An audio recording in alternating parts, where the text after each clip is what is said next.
아버지께서 돌아가셨다는 소식에 위로는커녕 시어머니는 제게 이를 갈며 소리쳤습니다. 전연 다리라도 부러뜨려서 집에 못 가게 해. 그리고 제 남편, 지난 4년간 제 모든 것이었던 그 남자는 제 다리를 부러뜨리진 않았습니다. 대신 훨씬 더 잔인한 짓을 저질렀죠. 그는 비명을 지르는 저를 집 아래 낮고 축축한 지하실에 던져넣고 그대로 문을 잠가버렸습니다. 제가 절망 속에서 울부짖고 애원하는 것은 아랑곳하지 않고요. 그는 제가 아버지의 마지막 가시는 길을 배웅하지 못하게 하려고 저를 감금했습니다. 하지만 그들은 몰랐습니다. 그 지독한 악의와 어둠 속에서, 찢어지는 고통 속에서 전 제 아들을 보았습니다. 그리고 단 한 번의 눈짓, 절박한 속삭임으로 저는 그들 가족 전체가 새파랗게 질려 제 앞에 무릎 꿇고 용서를 빌게 만들 단 한 가지 일을 실행에 옮겼습니다. 안녕하세요. 가족 이야기입니다. 저는 오늘 여러분께 제 이야기를 들려드릴 이서연입니다. 세상에 가장 사랑하는 사람을 잃는 것보다 더 큰 고통이 있을까요? 그리고 평생을 함께하기로 맹세한 남편에게 짐승만도 못한 취급을 받는 것보다 더 큰 치욕이 있을까요? 그날 저는 그 두 가지 고통을 한꺼번에 겪어야 했습니다. 그들은 제가 시골 출신의 힘없는 여자라 쉽게 짓밟을 수 있다고 생각했겠죠. 하지만 그들은 틀렸습니다.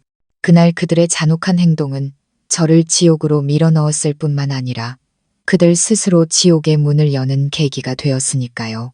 제 분노와 고통이 얼마나 컸는지 이해하시려면 먼저 제 아버지에 대한 이야기를 해야 합니다. 어머니는 제가 아주 어릴 때 돌아가셨습니다. 저는 아버지와 단둘이 살았습니다. 제게 아버지는 세상의 전부였습니다. 아버지는 은퇴한 교사로 시골에서 소박하고 청렴한 삶을 사셨습니다. 물질적으로 풍족하진 않았지만 아버지는 제게 모든 사랑을 쏟아부으셨고 힘들게 일하며 저를 가르치고 키워주셨습니다. 저희 부녀의 정은 세상 그 누구보다 깊었습니다. 4년 전 저는 김민준과 결혼했습니다. 그는 평범한 회사원으로 착하고 성실한 사람이었습니다. 저는 어떤 계산도 없이 순수한 마음으로 그를 사랑했습니다. 제가 그를 아버지께 처음 소개했을 때 아버지는 단 한 가지만을 당부하셨습니다. 그저 너에게 잘해주는 사람이면 아빠는 더 바랄 게 없다. 하지만 제 결혼 생활은 생각했던 것처럼 아름답지 않았습니다. 저희는 시어머니 박 여사와 시누이 미나와 함께 비좁은 아파트에서 함께 살았습니다. 그리고 며느리가 된 첫날부터 저는 그들의 모시를 느낄 수 있었습니다. 그들은 저를 촌년이라며 상대할 가치도 없다고 여겼습니다. 제가 서울 남자인 민준과 결혼한 것만으로도 분에 넘치는 복을 받았다고 생각했죠. 지난 4년간 저는 모든 것을 인내하며 살았습니다. 밥하고 빨래하는 것부터 쇼핑 중독인 시누이의 씀씀이를 대주는 것까지 집안의 모든 굳은 일은 제 몫이었습니다. 남편 민주는 우유부단한 사람이었습니다. 저는 그를 사랑하고 또 시골에 계신 아버지를 걱정시켜드리고 싶지 않았기에 이를 악물고 모든 것을 참아냈습니다. 그리고 운명의 그날이 왔습니다. 그날 오후 저녁을 짓고 있는데 고모에게서 전화가 걸려왔습니다. 수화기 너머로 고모의 울음 섞인 목소리가 들렸습니다. 서연아, 어서 와야겠다. 아버지가 돌아가셨어. 여러분, 그 순간 제 귀에는 아무것도 들리지 않았습니다. 손에서 힘이 풀리며 휴대폰이 바닥에 떨어져 둔탁한 소리를 냈습니다. 아버지께서요? 바로 어제도 제게 전화해서 밥 잘 챙겨 먹으라고 하셨는데 어떻게 이런 일이? 고모는 아버지가 시장에 다녀오시는 길에 교통사고를 당해 돌아가셨다고 했습니다. 제 세상이 무너져 내렸습니다. 저는 비명을 지르며 그 자리에 주저앉았습니다. 태어나서 그렇게 울어본 적이 없었습니다. 세상에 단 하나뿐인 가족을 잃은 고통은 수천 개의 칼에 찔리는 것보다 더 아팠습니다. 하지만 제가 그 극심한 고통에 빠져 있을 때 시어머니와 시누이가 집에 돌아왔습니다. 제가 오는 것을 보고도 위로 한마디 없이 박 여사는 미간을 찌푸리며 물었습니다. 또 무슨 일인데 집안 시끄럽게 울고불고 난리야? 마침 퇴근한 남편 민준이 달려와 저를 부축했습니다. 아버지가 우리 아빠가 돌아가셨어요, 여보. 저는 흐느꼈습니다. 저는 적어도 이런 순간에는 그들에게 최소한의 인간애가 있을 거라고 생각했습니다. 하지만 아니었습니다. 박 여사는 혀를 차며 무심하게 말했습니다. 난 또 뭐라고. 늙으면 다 죽는 거지. 뭘 그리 유난이야. 그만 울고 밥이나 차려. 재수없게 울긴 왜 울어. 저 지금 당장 가봐야 해요. 아버지 마지막 얼굴이라도 뵈어야죠. 저는 눈물을 흘리며 겨우 일어서려 했습니다. 하지만 박 여사가 저를 막아섰습니다. 가긴 어딜 가. 내일이 내 시아버지 첫 제사인 거 몰라? 맏며느리가 돼서 제사 준비는 안 하고 어딜 가겠다는 거야? 하지만 제 친아버지 장례식이잖아요. 저는 소리쳤습니다. 아버지가 돌아가셨는데 제가 어떻게 안 가요? 어디서 말대꾸야. 그녀는 눈을 부릅떴습니다. 안 된다면 안 되는 줄 알아. 이 집에서 한 발짝이라도 나가기만 해봐. 그때는 나도 가만 안 있을 테니. 그리고 그녀는 아들을 돌아보며 제 평생 잊을 수 없는 사람의 탈을 쓰고는 할 수 없는 말을 내뱉었습니다. 민준아, 전연 다리라도 부러뜨려서 집에 못 가게 해. 저는 그 자리에 얼어붙었습니다. 며느리가 아버지를 잃은 슬픔에 잠겨 있는데 어떻게 저런 악독한 말을 내뱉을 수 있는지 믿을 수가 없었습니다. 하지만 저를 더 경악하게 한 것은 바로 제 남편의 행동이었습니다. 그는 잠시 망설이더니 반박은커녕 고개를 끄덕였습니다. 어머니 말씀이 맞아. 당신 어디도 못 가. 당신 미쳤어요? 저는 믿을 수 없다는 듯 그를 쳐다봤습니다. 하지만 그는 더 이상 아무 말도 하지 않았습니다. 그는 제게 다가와 팔을 거칠게 붙잡았습니다. 미안해, 서연아. 하지만 어머니 말씀을 거역할 수는 없어. 그 말을 끝으로 그는 저를 끌고 가기 시작했습니다. 때리지는 않았지만 낡은 잡동사니를 보관하는 지하실로 향하는 작은 문 쪽으로 저를 질질 끌고 갔습니다. 안 돼. 이거 놔. 이 짐승만도 못한 인간들아. 저는 필사적으로 소리치며 발버둥 쳤습니다. 그는 지하실 문을 활짝 열고는 일말의 망설임도 없이 저를 어둠 속으로 던져버렸습니다. 쾅! 무거운 철문이 닫히고 자물쇠가 잠기는 소리가 차갑고 잔인하게 울려 퍼졌습니다. 저는 갇혔습니다. 단지 아버지의 장례식에 가고 싶다는 이유로 제 남편의 손에 어둡고 축축한 지하실에 갇히고 만 것입니다. 저는 문을 두드리고 울부짖고 애원했습니다. 하지만 제게 돌아온 것은 소름 끼치는 침묵과 위에서 들려오는 신우이의 조롱 섞인 웃음소리뿐이었습니다. 꼴 좋다. 거기서 쥐새끼랑 실컷 울고불고 하세요. 우리 착한 새언니. 저는 차가운 흙바닥에 주저앉아 온몸을 떨었습니다. 퀴퀴한 곰팡이 냄새와 쥐 배설물 냄새가 코를 찔렀습니다. 칠흑 같은 어둠이 저를 감쌌습니다. 저는 극한의 절망감을 느꼈습니다. 아버지는 돌아가셨고 이제 저는 가족이라 불렀던 사람들에게 버림받았습니다. 하지만 바로 그때 그 절망의 한가운데서 문틈 바로 밖에서 흐느끼는 소리가 들렸습니다. 엄마 어디 있어요? 무서워요. 제 아들 민호의 목소리였습니다. 이제 겨우 6살인 제 아들. 아마 모든 것을 지켜봤을 겁니다. 저는 황급히 문 쪽으로 기어갔습니다. 문 아래 작은 틈으로 아들의 작은 다리가 떨고 있는 것이 보였습니다. 민우야, 엄마 여기 있어. 엄마 이 안에 있어. 제가 속삭였습니다. 엄마. 제 목소리를 듣자 아들은 더 크게 울음을 터뜨렸습니다. 엄마, 왜 거기 있어요? 할머니랑 아빠가 못 들어가게 해요. 제 눈에서도 다시 눈물이 쏟아졌습니다. 민우야, 착하지. 뚝 그치고 엄마 말 잘 들어. 저는 이것이 제 유일한 희망이라는 것을 알았습니다. 지금 몰래 안방에 들어가서 책상 위에 있는 엄마 휴대폰 가지고 밖으로 나가. 그리고 박 아저씨한테 전화해. 박 아저씨, 엄마가 아빠랑 할머니한테 지하실에 갇혔어요. 빨리 와서 엄마 좀 구해주세요. 라고 말하는 거야. 알겠지. 할 수 있겠어? 네, 알겠어요. 아들의 목소리는 여전히 떨렸지만 전보다 훨씬 단호해졌습니다. 어서 가, 아들. 아무한테도 들키면 안 돼. 조심해야 해. 아들의 작은 발소리가 멀어지는 것을 들으며 제 마음은 불안감과 함께 신락 같은 희망으로 차올랐습니다. 저는 어둠 속에서 무릎을 끌어안고 기도했습니다. 제 아들이 엄마의 부탁을 무사히 해내기를, 박 아저씨가 제때 와주기를. 위층의 저 인간들은 저를 가뒀다는 사실에 희희낙낙하고 있겠죠.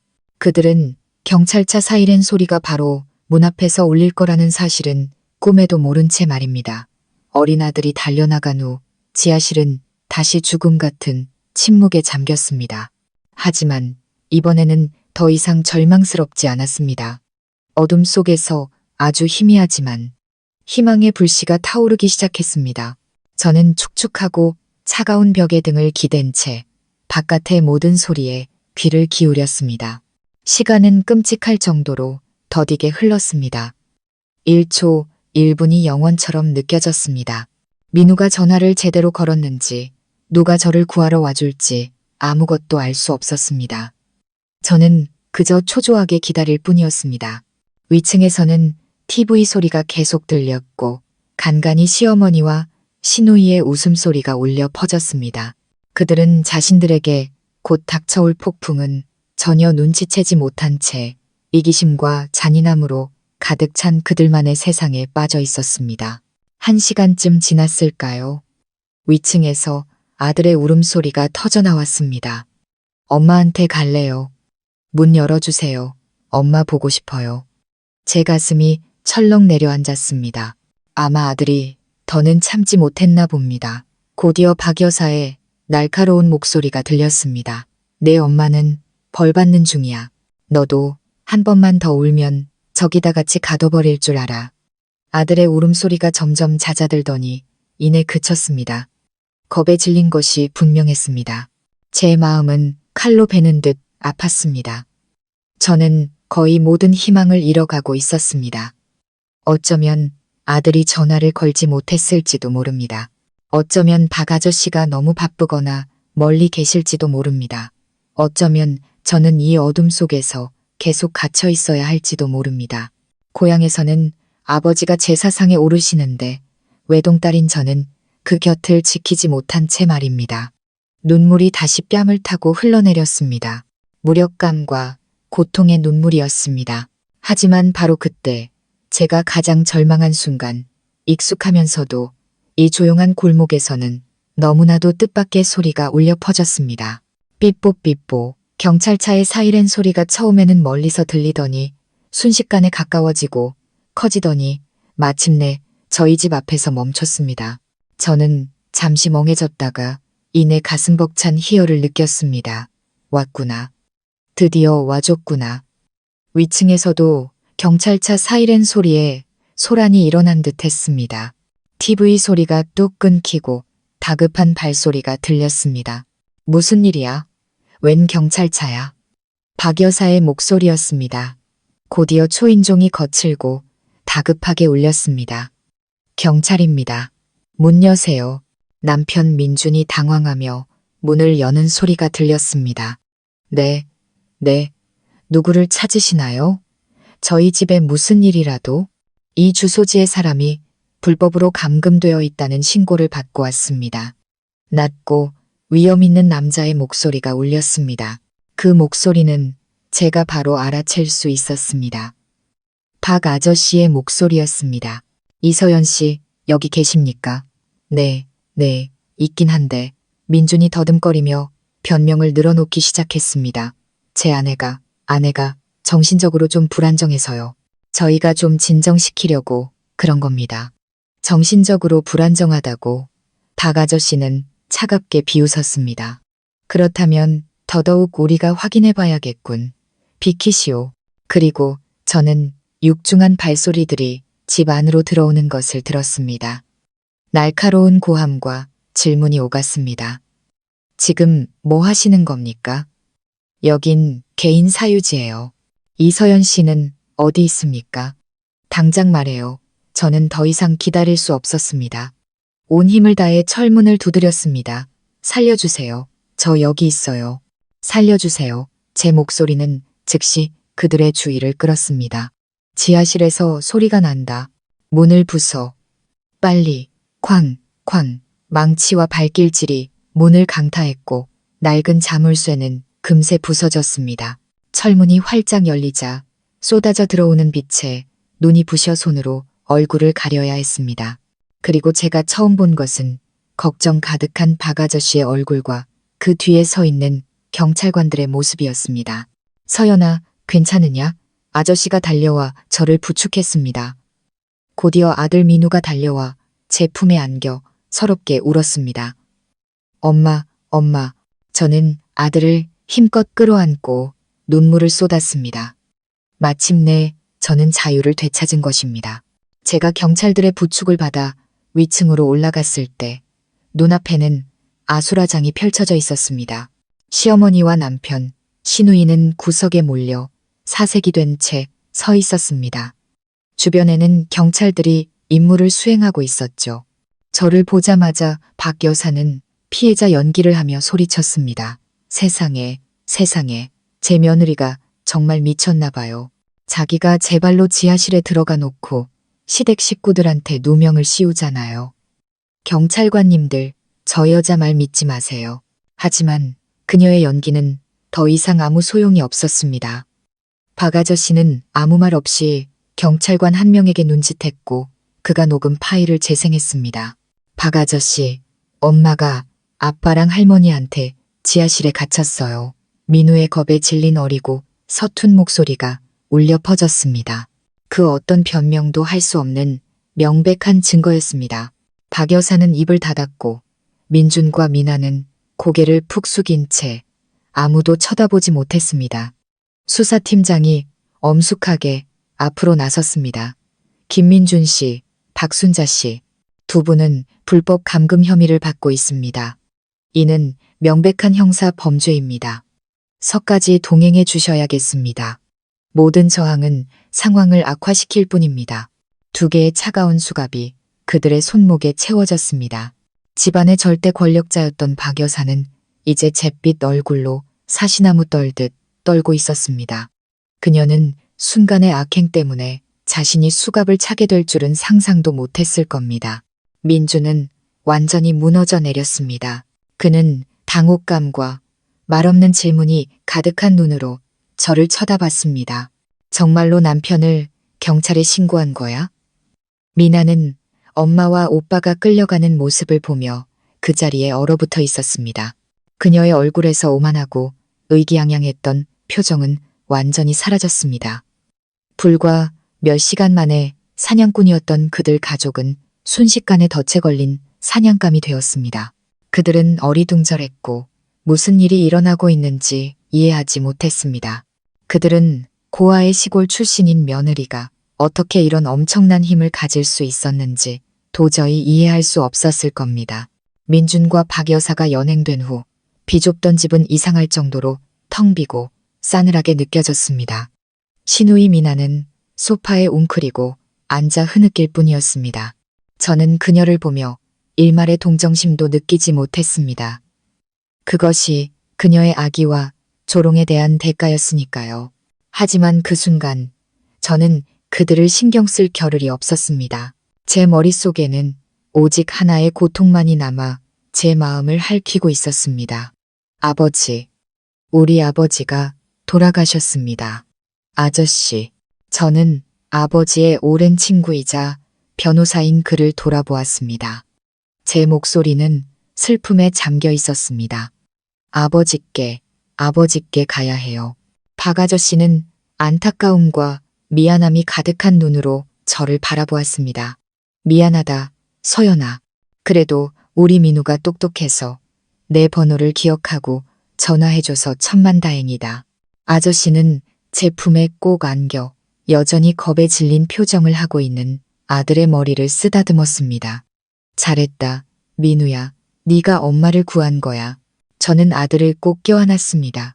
제 어린 아들은 너무나 끔찍한 밤을 보냈지만 동시에 저의 영웅이 되어 주었습니다. 가요, 아저씨. 저는 단호하게 말했습니다. 지금 당장 가야 해요. 박 아저씨는 고개를 끄덕였습니다. 그래, 모든 준비는 끝내놨다. 차가 밖에서 기다리고 있으니 바로 고향으로 내려가자. 저는 아무것도 챙기지 않았습니다. 이 지옥 같은 곳에서 그 어떤 물건도 가져가고 싶지 않았습니다. 저는 아들을 안고 박 아저씨와 함께 그 문을 나섰습니다. 4년간의 며느리살이 동안 겪었던 모든 원한과 고통을 뒤로한 채 지금 제 마음속에는 승자의 희열이 아닌 아버지의 장례를 치르러 가는 딸의 비통함만이 가득했습니다. 검은색 고급 세단이 밤의 어둠을 가르며 소란스러운 도시를 떠나 고향으로 향했습니다. 300km가 넘는 긴 여정 동안 저는 거의 아무 말도 하지 않았습니다.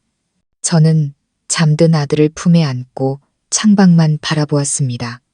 아버지와의 추억들이 어제 일처럼 생생하게 떠올랐습니다. 어릴 적 아버지가 저를 목마를 태우고 마을 두 끼를 걷던 날들, 밤늦도록 제 숙제를 도와주시던 모습. 제가 대학에 합격했을 때 온 동네에 자랑하며 기뻐하시던 모습. 그리고 제가 시집 가던 날 눈시울을 붉히며 제 손을 꼭 잡고 말씀하셨던 것까지 우리 딸 꼭 행복해야 한다. 힘들면 언제든 아빠한테 돌아오너라. 그런데 지금 저는 아버지께 돌아가고 있었습니다. 위로를 받기 위해서가 아니라 아버지의 마지막 길을 배웅하기 위해서. 그리고 저는 아버지의 임종을 지키지 못했습니다. 그 생각에 가슴이 미어지고 눈물이 하염없이 흘렀습니다. 마을 어귀에 도착했을 때는 동이 트고 있었습니다. 조용했던 시골 마을 전체가 슬픔에 잠겨 있었습니다. 멀리서부터 애절한 곡소리가 들려왔습니다. 아버지의 작은 집 앞에는 하얀 천막이 쳐져 있었습니다. 많은 친척과 이웃들이 이미 와 계셨습니다. 저와 민우가 차에서 내리자 모두가 달려 나왔습니다. 고모와 이모들이 저를 부둥켜 안고 오열했습니다. 서연아, 왜 이제야 왔어? 아버지가 내 마지막 얼굴도 못 보고 가셨잖니. 저는 더 이상 서 있을 수 없었습니다. 그 자리에 주저앉아 아버지의 영정 앞으로 기어갔습니다. 사진 속 아버지는 여전히 따뜻하고 인자한 미소를 짓고 계셨습니다. 그런데 왜 제 마음은 이토록 찢어질 듯 아플까요? 아빠, 불효녀가 이제 왔어요. 아빠, 저는 영정 앞에 머리를 밟고 비통하게 울부짖었습니다. 고통과 후회, 그동안 억눌러왔던 모든 감정이 본물 터지듯 쏟아져 나왔습니다. 그 후 며칠 동안 저는 모든 것을 잊었습니다. 시댁도, 배신도, 원한도 생각하지 않았습니다. 오직 딸의 도리를 다해 아버지의 장례를 정성껏 치르고 싶었습니다.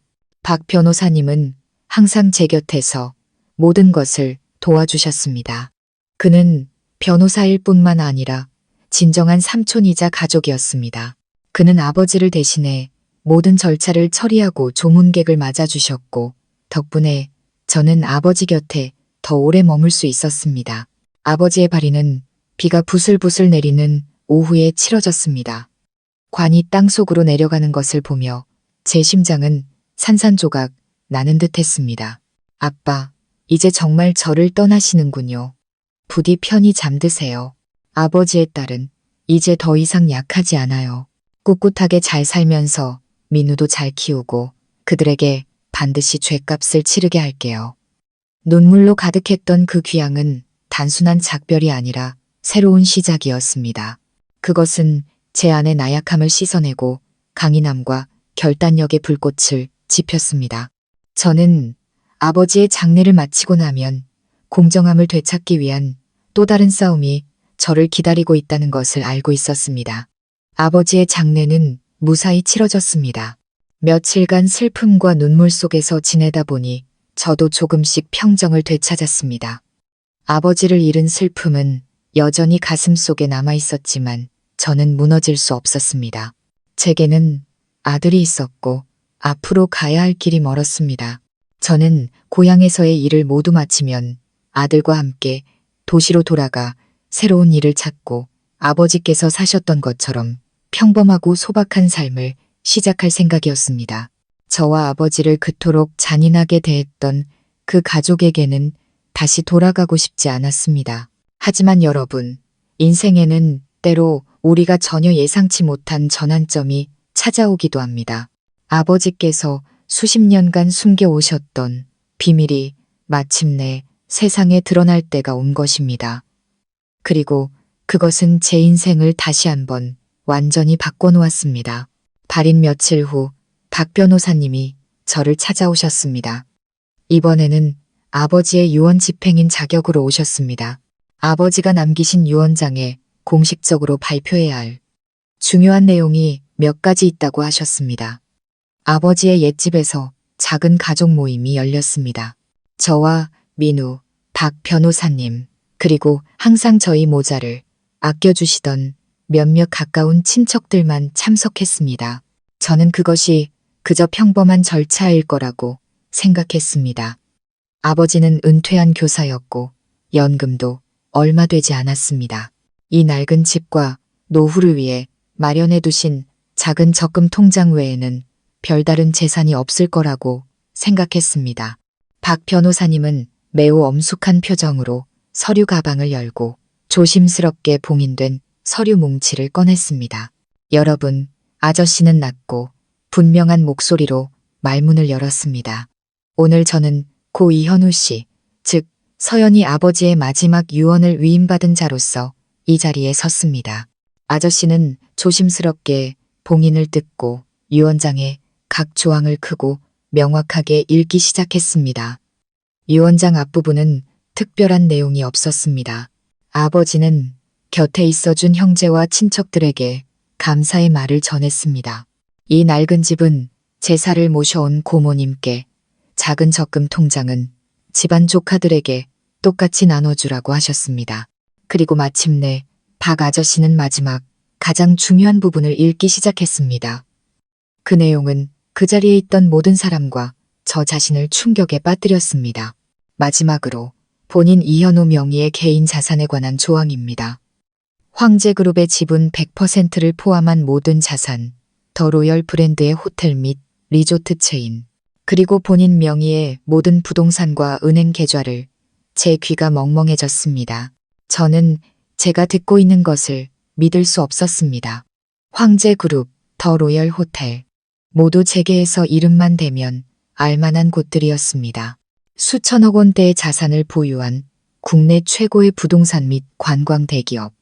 어떻게 제 아버지가 그런 곳들과 관련이 있다는 말인가요? 아버지는 낡은 시골집에 사는 평범한 퇴교사였는데요. 박 변호사님은 감정 없는 목소리로 계속 읽어내려갔습니다. 위에 언급된 모든 막대한 자산을 저의 유일한 상속자인 제 딸 이서연에게 남깁니다. 이서연, 제 이름 전체가 그렇게 장엄하게 불리는 것을 처음 들었습니다. 하지만 저는 더 이상 아무것도 들리지 않았습니다. 온 세상이 흔들리는 것 같았습니다. 수천억, 유일한 상속자. 이 모든 단어들은 너무나 비현실적이어서 마치 꿈속 이야기 같았습니다. 친척들도 저 못지않게 충격받은 모습이었습니다. 그들은 저와 박 변호사님을 번갈아 쳐다보며 믿을 수 없다는 표정을 지었습니다. 그들이 알던 가난하고 착한 이 선생님이 사실은 얼굴 없는 거부였고 며느리살이가 힘들어 안쓰러워했던 조카딸 서연이가 하루아침에 부유한 상속녀가 된 것입니다. 유언장 낭독을 마친 박 변호사님이 모든 것을 설명해 주셨습니다. 제 아버지 이현우 씨는 평범한 은퇴교사가 아니었습니다. 교사를 하셨던 것은 맞지만 그건 30여 년 전의 이야기였습니다. 어머니가 돌아가신 후 아버지는 저를 고모에게 맡기고 홀로 사업을 시작하셨습니다. 뛰어난 사업 수완과 약간의 운으로 아버지는 빠르게 성공하여 거대한 부동산 제국을 건설하셨습니다. 하지만 아버지는 세상에 드러나는 것을 극도로 꺼리셨습니다. 화려함도 언론의 주목도 싫어하셨습니다. 그리고 가장 중요한 것은 부유함이 제 성장에 나쁜 영향을 미칠까봐 두려워하셨다는 겁니다. 제가 나쁜 친구들과 어울리거나 돈을 노리고 접근하는 사람들에게 상처받을까봐 걱정하셨습니다. 아버지는 제가 평범한 아이처럼 자라길, 노동의 가치를 알고 물질에 물들지 않은 진정한 행복을 찾길 바라셨습니다. 그래서 완벽한 위장을 하셨던 겁니다. 고향의 낡은 집을 그대로 두고 가끔 내려오실 때마다 소박하고 검소한 생활을 하셨습니다. 제게는 학비와 생활비로 딱 적당한 금액만 보내주시면서 그게 얼마 안 되는 연금이라고 모두에게 말씀하셨습니다. 저를 포함한 모든 사람에게 아버지는 그저 딸에게 의지해 사는 늙은 은퇴 교사일 뿐이었습니다. 박 변호사님처럼 극소수의 측근만이 아버지의 진짜 신분을 알고 있었습니다. 저는 박 변호사님의 설명을 들으며 하염없이 눈물을 흘렸습니다. 하지만 이번에는 고통의 눈물이 아니라 아버지를 향한 무한한 감사와 감동의 눈물이었습니다. 소박하고 고단해 보였던 아버지의 모습 뒤에는 저를 위한 거대한 희생과 위대한 사랑이 숨어 있었던 것입니다. 아버지는 제게 비단 옷을 입혀주시진 않았지만 그보다 훨씬 더 귀한 것을 주셨습니다. 바로 평온한 유년 시절과 돈에 더럽혀지지 않은 인격이었습니다. 제 신분에 대한 진실은 너무나도 뜻밖의 방식으로 밝혀졌습니다. 시골 출신이라며 시댁에서 멸시받고 어두운 지하실에 갇혔던 며느리에서 하룻밤 사이에 저는 대한민국에서 가장 부유한 여성 중 한 명이 되었습니다. 운명의 장난 같았지만 저는 이것이 하늘에서 떨어진 선물이 아니라는 것을 알았습니다. 이것은 아버지께서 저를 믿고 맡기신 무거운 책임이었습니다. 그리고 저는 그것을 짊어지는 법을 배워야만 했습니다. 아버지의 유언장은 제 인생에 전혀 새로운 장을 열어주었습니다. 제가 감히 꿈꿔본 적도 없는 장이었죠. 하지만 동시에 그것은 제 과거 전체를 지난 4년간의 쓰라린 결혼 생활을 돌아보게 만들었습니다. 제가 민준과 결혼하기로 결심했을 때 저는 아주 낭만적인 이상을 품고 있었습니다. 사랑만 있다면 모든 어려움을 극복할 수 있다고 믿었습니다. 저는 그와 함께 평범하고 따뜻한 가정을 꾸리고 싶었습니다. 그리고 평범한 회사원의 순박하고 성실한 모습을 한 민주는 제게 그런 믿음을 주었습니다. 그는 번지르르 하지도 말을 잘하지도 않았습니다. 그는 진심과 사소한 관심으로 제 마음을 사로잡았습니다. 제가 아플 때 비를 맞으며 죽을 사다 주었고 밤을 새워 저를 위해 손수 무언가를 만들어주기도 했습니다. 그는 시골의 늙은 아버지를 둔 평범한 회사원인 저를 사랑해 주었습니다. 저는 오랫동안 갈망해왔던 그 사랑에 푹 빠졌습니다. 제가 결혼을 결심했을 때 아버지는 기뻐하지 않으셨습니다. 인생의 경험이 풍부한 아버지는 민준에게서 무언가 불안한 점을 보셨습니다. 그 사람 어딘가 진실돼 보이지 않는구나. 아버지는 제게 그렇게 말씀하셨습니다. 그 사람 눈빛에 아빠가 좋아하지 않는 어떤 계산적인 게 보여. 하지만 사랑에 눈이 멀었던 저는 듣지 않았습니다. 태어나 처음으로 아버지께 대들었습니다. 아버지가 너무 의심이 많으시다고, 진정한 사랑이 뭔지 모르신다고 말했습니다. 저는 아버지께 애원했습니다. 제 행복은 제가 선택하게 해달라고요. 아버지는 한숨을 쉬시더니 마침내 허락하셨습니다. 네가 행복하다면 됐다. 하지만 아빠랑 약속 하나만 하거라. 무슨 일이 생기면 아주 작은 일이라도 즉시 박 변호사에게 전화해야 한다. 그 사람이 아빠 대신 너를 지켜줄 거다. 제가 며느리로 들어간 첫날부터 시어머니 박 여사는 제게 제 위치를 확실히 보여주었습니다.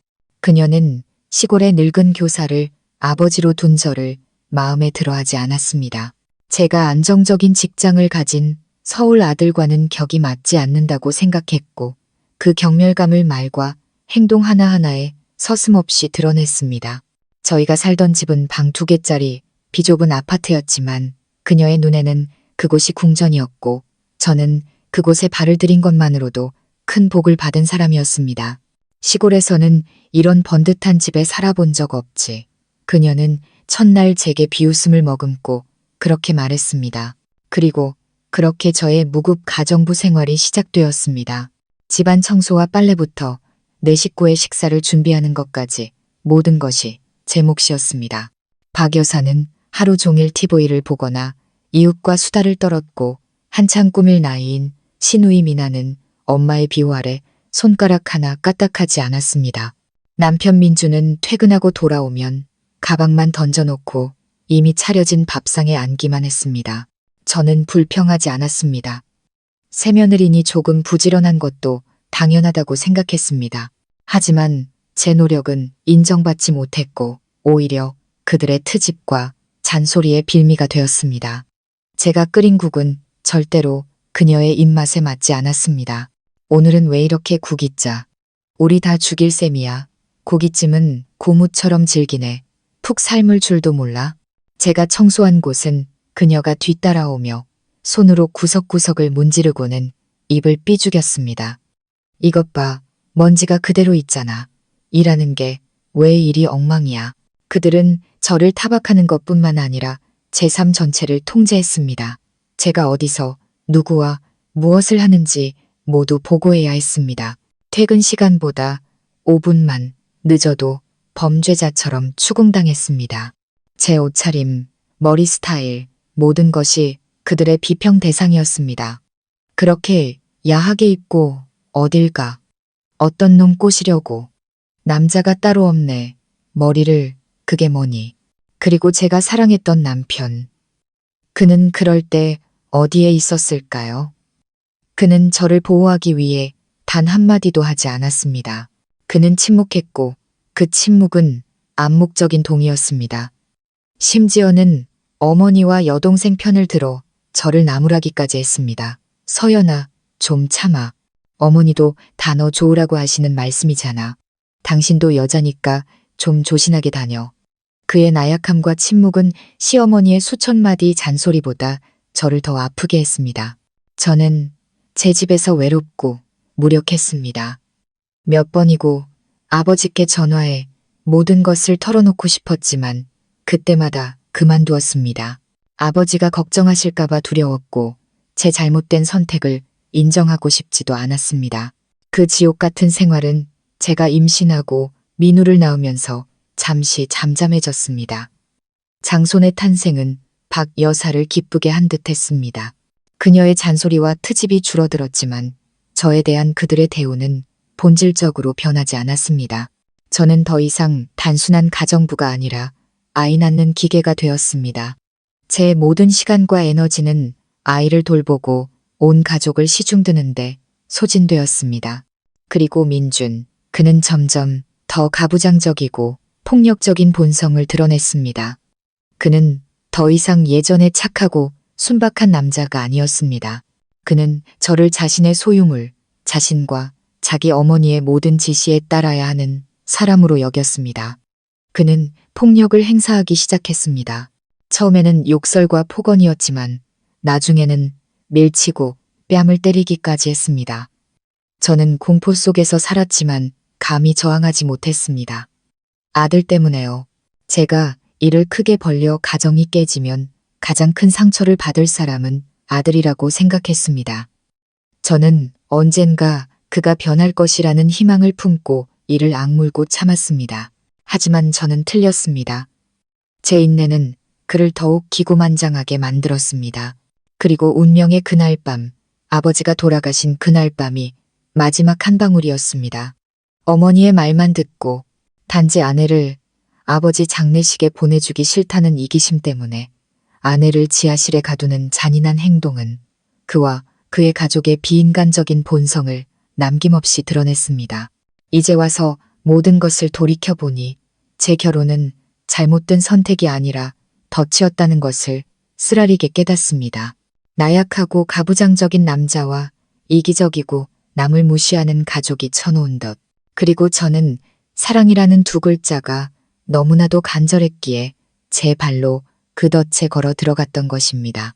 아버지의 장례를 치르고 제 신분의 진실을 알게 된 후 저는 도시에 해결해야 할 문제들이 산더미처럼 남아있다는 것을 알았습니다. 하지만 저는 서두르지 않았습니다. 슬픔이 가라앉을 시간이 필요했고 앞으로의 계획을 신중하게 생각할 시간도 필요했습니다. 박 변호사님이 저를 대신해 제가 공식적으로 상속권을 받을 수 있도록 모든 법적 절차를 처리해 주셨습니다. 한 달 가까이 아버지의 일을 정리하고 그룹의 초기 업무를 파악한 후 저는 전시댁이 남긴 이 혼란을 마무리 짓기 위해 도시로 돌아갈 때가 되었다고 결심했습니다. 저는 더 이상 예전의 힘없는 회사원 이서연이 아니었습니다. 저는 새로운 신분, 완전히 다른 모습으로 돌아왔습니다. 황제그룹의 이사회 의장 이서연. 저는 그들이 살고 있는 초라한 옛집으로 찾아가지 않았습니다. 그들이 스스로 저를 찾아올 것이라고 확신했습니다. 제 신분에 대한 소식, 제가 부유한 상속녀가 되었다는 소식은 분명 그들의 귀에 들어갔을 테니까요. 그리고 제 예상대로 제가 아버지의 저택으로 돌아온 첫날 그들이 나타났습니다. 그들의 모습은 더할 나위 없이 비참했습니다. 김민준과 박 여사는 구치소에서 풀려난 후 초췌해져 10년은 더 늙어 보였습니다. 옷은 구겨지고 얼굴은 수척했으며 생기라고는 찾아볼 수 없었습니다. 더 이상 저를 모욕하던 오만하고 거만한 사람들이 아니었습니다. 그들은 마치 자선을 구걸하러 온 거지처럼 보였습니다. 저택의 경비원이 그들을 정문에서 막아섰습니다. 그들은 감히 소란을 피우지 못하고 그저 허리를 숙인 채 저를 만나고 싶다고 말했습니다. 저는 그들을 안으로 들여보내라고 했습니다. 집 안이 아니라 정원의 돌 테이블로요. 저는 필요한 거리감과 낯설음을 유지하고 싶었습니다. 저는 고급스러운 실크 원피스를 입고 위험 있는 태도로 걸어나갔습니다. 그들이 알던 촌스러운 며느리의 모습과는 완전히 달랐습니다. 저를 보자 두 모자는 그 자리에 멈춰 섰습니다. 그들은 믿을 수 없다는 눈으로 제 머리부터 발끝까지 훑어보았습니다. 아마도 그들은 자신들이 짓밟고 경멸했던 며느리가 지금 눈앞에 이토록 아름답고 권위 있고 멀게만 느껴지는 모습으로 서 있다는 사실을 아직 받아들이지 못하는 것 같았습니다. 그리고 제가 예상했던 연극이 시작되었습니다. 박 여사가 가장 먼저 무릎을 꿇었습니다. 그녀는 제 다리를 붙잡고 애처롭게 울부짖었습니다. 서연아, 얘야, 내가 잘못했다. 이 늙은이가 정신이 나가서 너한테 못할 짓을 했어. 제발 날 용서해다오. 경찰한테 말해서 고소 좀 취하해줘. 우리 민준이 잘못되면 이 늙은이는 어떻게 살라고. 그녀는 울면서 푸른 잔디밭에 머리를 찧었습니다. 민준도 어머니가 그러는 것을 보고 황급히 따라 무릎을 꿇었습니다. 그는 감히 제 눈을 똑바로 쳐다보지 못하고 고개를 숙인 채 끊어지는 목소리로 말했습니다. 서연아, 내가 이런 말 할 자격 없다는 거 알아. 난 쓰레기 같은 놈이야. 세상에서 제일 나쁜 놈이지. 내가 당신한테 폭력적이었고 잔인하게 굴었어. 용서해달라고 할 염치도 없어. 단지 우리 아들 민우를 생각해서 한 번만. 그는 제 유일한 약점인 아들을 끌어들였습니다. 민우한테는 온전한 가정이 필요하잖아. 엄마 아빠가 다 있어야지. 그는 계속해서 고뇌의 찬 목소리로 말했습니다. 당신이랑 아들 없이 며칠 지내보니까 내가 두 사람 없이는 살 수 없다는 걸 깨달았어. 나 아직도 당신만이 사랑해, 서연아, 정말이야. 그동안 있었던 일은 전부 내가 너무 나약하고 엄마 말만 들어서 그랬어. 내가 잘못했어. 제발 다시 시작할 기회를 줘. 우리 다시 합칠 수 없을까? 평생 당신한테 소처럼 말처럼 일하면서 갚을게. 정말 잘할게. 다시는 상처 주는 일 없을 거야. 저는 조용히 서서 모든 것을 들었습니다. 박 여사의 애원, 민준의 뒤늦은 고백, 이 모든 것이 지금 저에게는 공허하고 위선적인 소리로만 들렸습니다. 저를 사랑한다고요? 저를 사랑했다면 아버지 장례식에도 못 가게 하고 저를 지하실에 가두진 않았을 겁니다. 그들은 저에게 못되게 군 것을 후회하는 게 아니었습니다. 그저 두려워하고 있을 뿐이었습니다. 저의 권력과 감옥, 그리고 자신들이 우연히 내다버린 금광을 잃게 될 미래를 두려워하는 것입니다. 저는 제 앞에 무릎 꿇고 눈물의 연기를 펼치고 있는 두 사람을 보았습니다. 어두운 지하실에서의 끔찍했던 그 밤을 떠올렸습니다. 저의 고통과 절망을 떠올리자 제 마음은 더 이상 조금도 흔들리지 않았습니다. 두 분, 일어나시죠. 저는 차분하게 말했습니다. 이 연극은 이제 그만하셔도 됩니다. 그들은 희미한 희망이 담긴 눈으로 저를 올려다보았습니다. 당신, 모든 게 아들 때문이라고 했나요? 저는 민준을 보며 차갑게 비웃었습니다. 그럼 묻죠. 당신이 그 아이 엄마를 지하실에 가두고 엄마가 울부짖는 걸 내버려 뒀을 때 아들 생각은 했나요? 당신 어머니와 여동생이 그 아이 엄마를 모욕할 때 아들 생각은 했나요? 당신의 비겁함을 가리기 위해 내 아들을 방패로 삼지 말아요. 당신은 그럴 자격 없어요. 민준의 얼굴이 새하얗게 질렸습니다. 그는 아무 대답도 하지 못했습니다. 그리고 어머님, 저는 무릎 꿇고 있는 여자를 돌아보았습니다. 후회하신다고요? 저에게 잔인하게 군 것을 후회하시는 건가요? 아니면 제가 대기업 회장 딸인 걸 몰랐던 걸 후회하시는 건가요? 그녀 역시 침묵했습니다. 그들의 침묵이 가장 명확한 대답이었습니다. 모든 건 너무 늦었어요. 제 목소리는 차가워졌습니다. 제 용서는 당신들이 악어의 눈물 몇 방울로 쉽게 살 수 있는 싸구려 물건이 아닙니다. 죄를 지었으면 그 대가를 치르는 게 당연하죠. 제 심장을 꿰뚫는 질문 앞에서 보인 민준과 박 여사의 침묵은 그 어떤 말보다도 확실한 자백이었습니다. 그것은 그들의 악어의 눈물 뒤에 숨겨진 위선과 비열한 계산을 남김없이 드러냈습니다. 그들은 전혀 뉘우치지 않았습니다. 그저 두려워하고 있을 뿐이었고 저는 뉘우칠 줄 모르는 자들에게 결코 용서를 베풀지 않을 것입니다. 저는 여전히 잔디밭에 무릎 꿇고 있는 희망에서 절망으로 표정이 바뀐 두 사람을 보았습니다. 더 이상 연민을 느끼지 않았습니다. 저는 극심한 피로감과 혐오감만을 느꼈습니다. 이 연극을 당장 끝내고 싶었습니다. 일어나세요. 제 목소리는 더 이상 평온하지 않고 차갑고 위험있게 변했습니다. 두 분의 연극은 이제 끝났습니다. 더 이상 저희 아버지 집을 더럽히지 마세요. 제 말은 그들의 얼굴에 찬물을 끼얹는 것과 같았습니다. 그들은 비틀거리며 일어섰고 얼굴에는 당혹감과 굴욕감이 가득했습니다.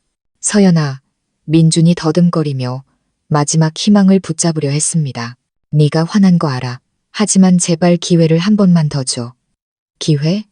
저는 비수보다 더 날카로운 미소를 지으며 비웃었습니다. 내가 당신에게 너무 많은 기회를 줬죠. 민준 씨, 4년을 줬어요. 책임감 있는 남편과 아빠가 되는 법을 배울 4년. 어머니와 여동생의 잔소리로부터 아내를 지켜주는 법을 배울 4년. 평생을 함께할 사람을 존중하는 법을 배울 4년. 하지만 당신은 뭘 했죠? 당신은 침묵했고 그들 편을 들었고 마지막에는 저를 지하실에 가뒀어요. 제가 딸로서의 도리를 할 권리마저 빼앗았죠. 그 모든 일이 있고 나서도 당신이 아직 기회를 받을 자격이 있다고 생각하나요? 제 말 한마디 한마디가 그의 비겁함과 죄책감을 찌르는 바늘과 같았습니다. 그는 고개를 푹 숙인 채 저를 쳐다보지도 못했고 변명 한마디 하지 못했습니다. 저는 더 이상 시간을 낭비하고 싶지 않았습니다. 근처에 서 있던 경호원에게 말했습니다. 안에 들어가서 제 책상 위에 있는 서류 좀 가져다 주세요.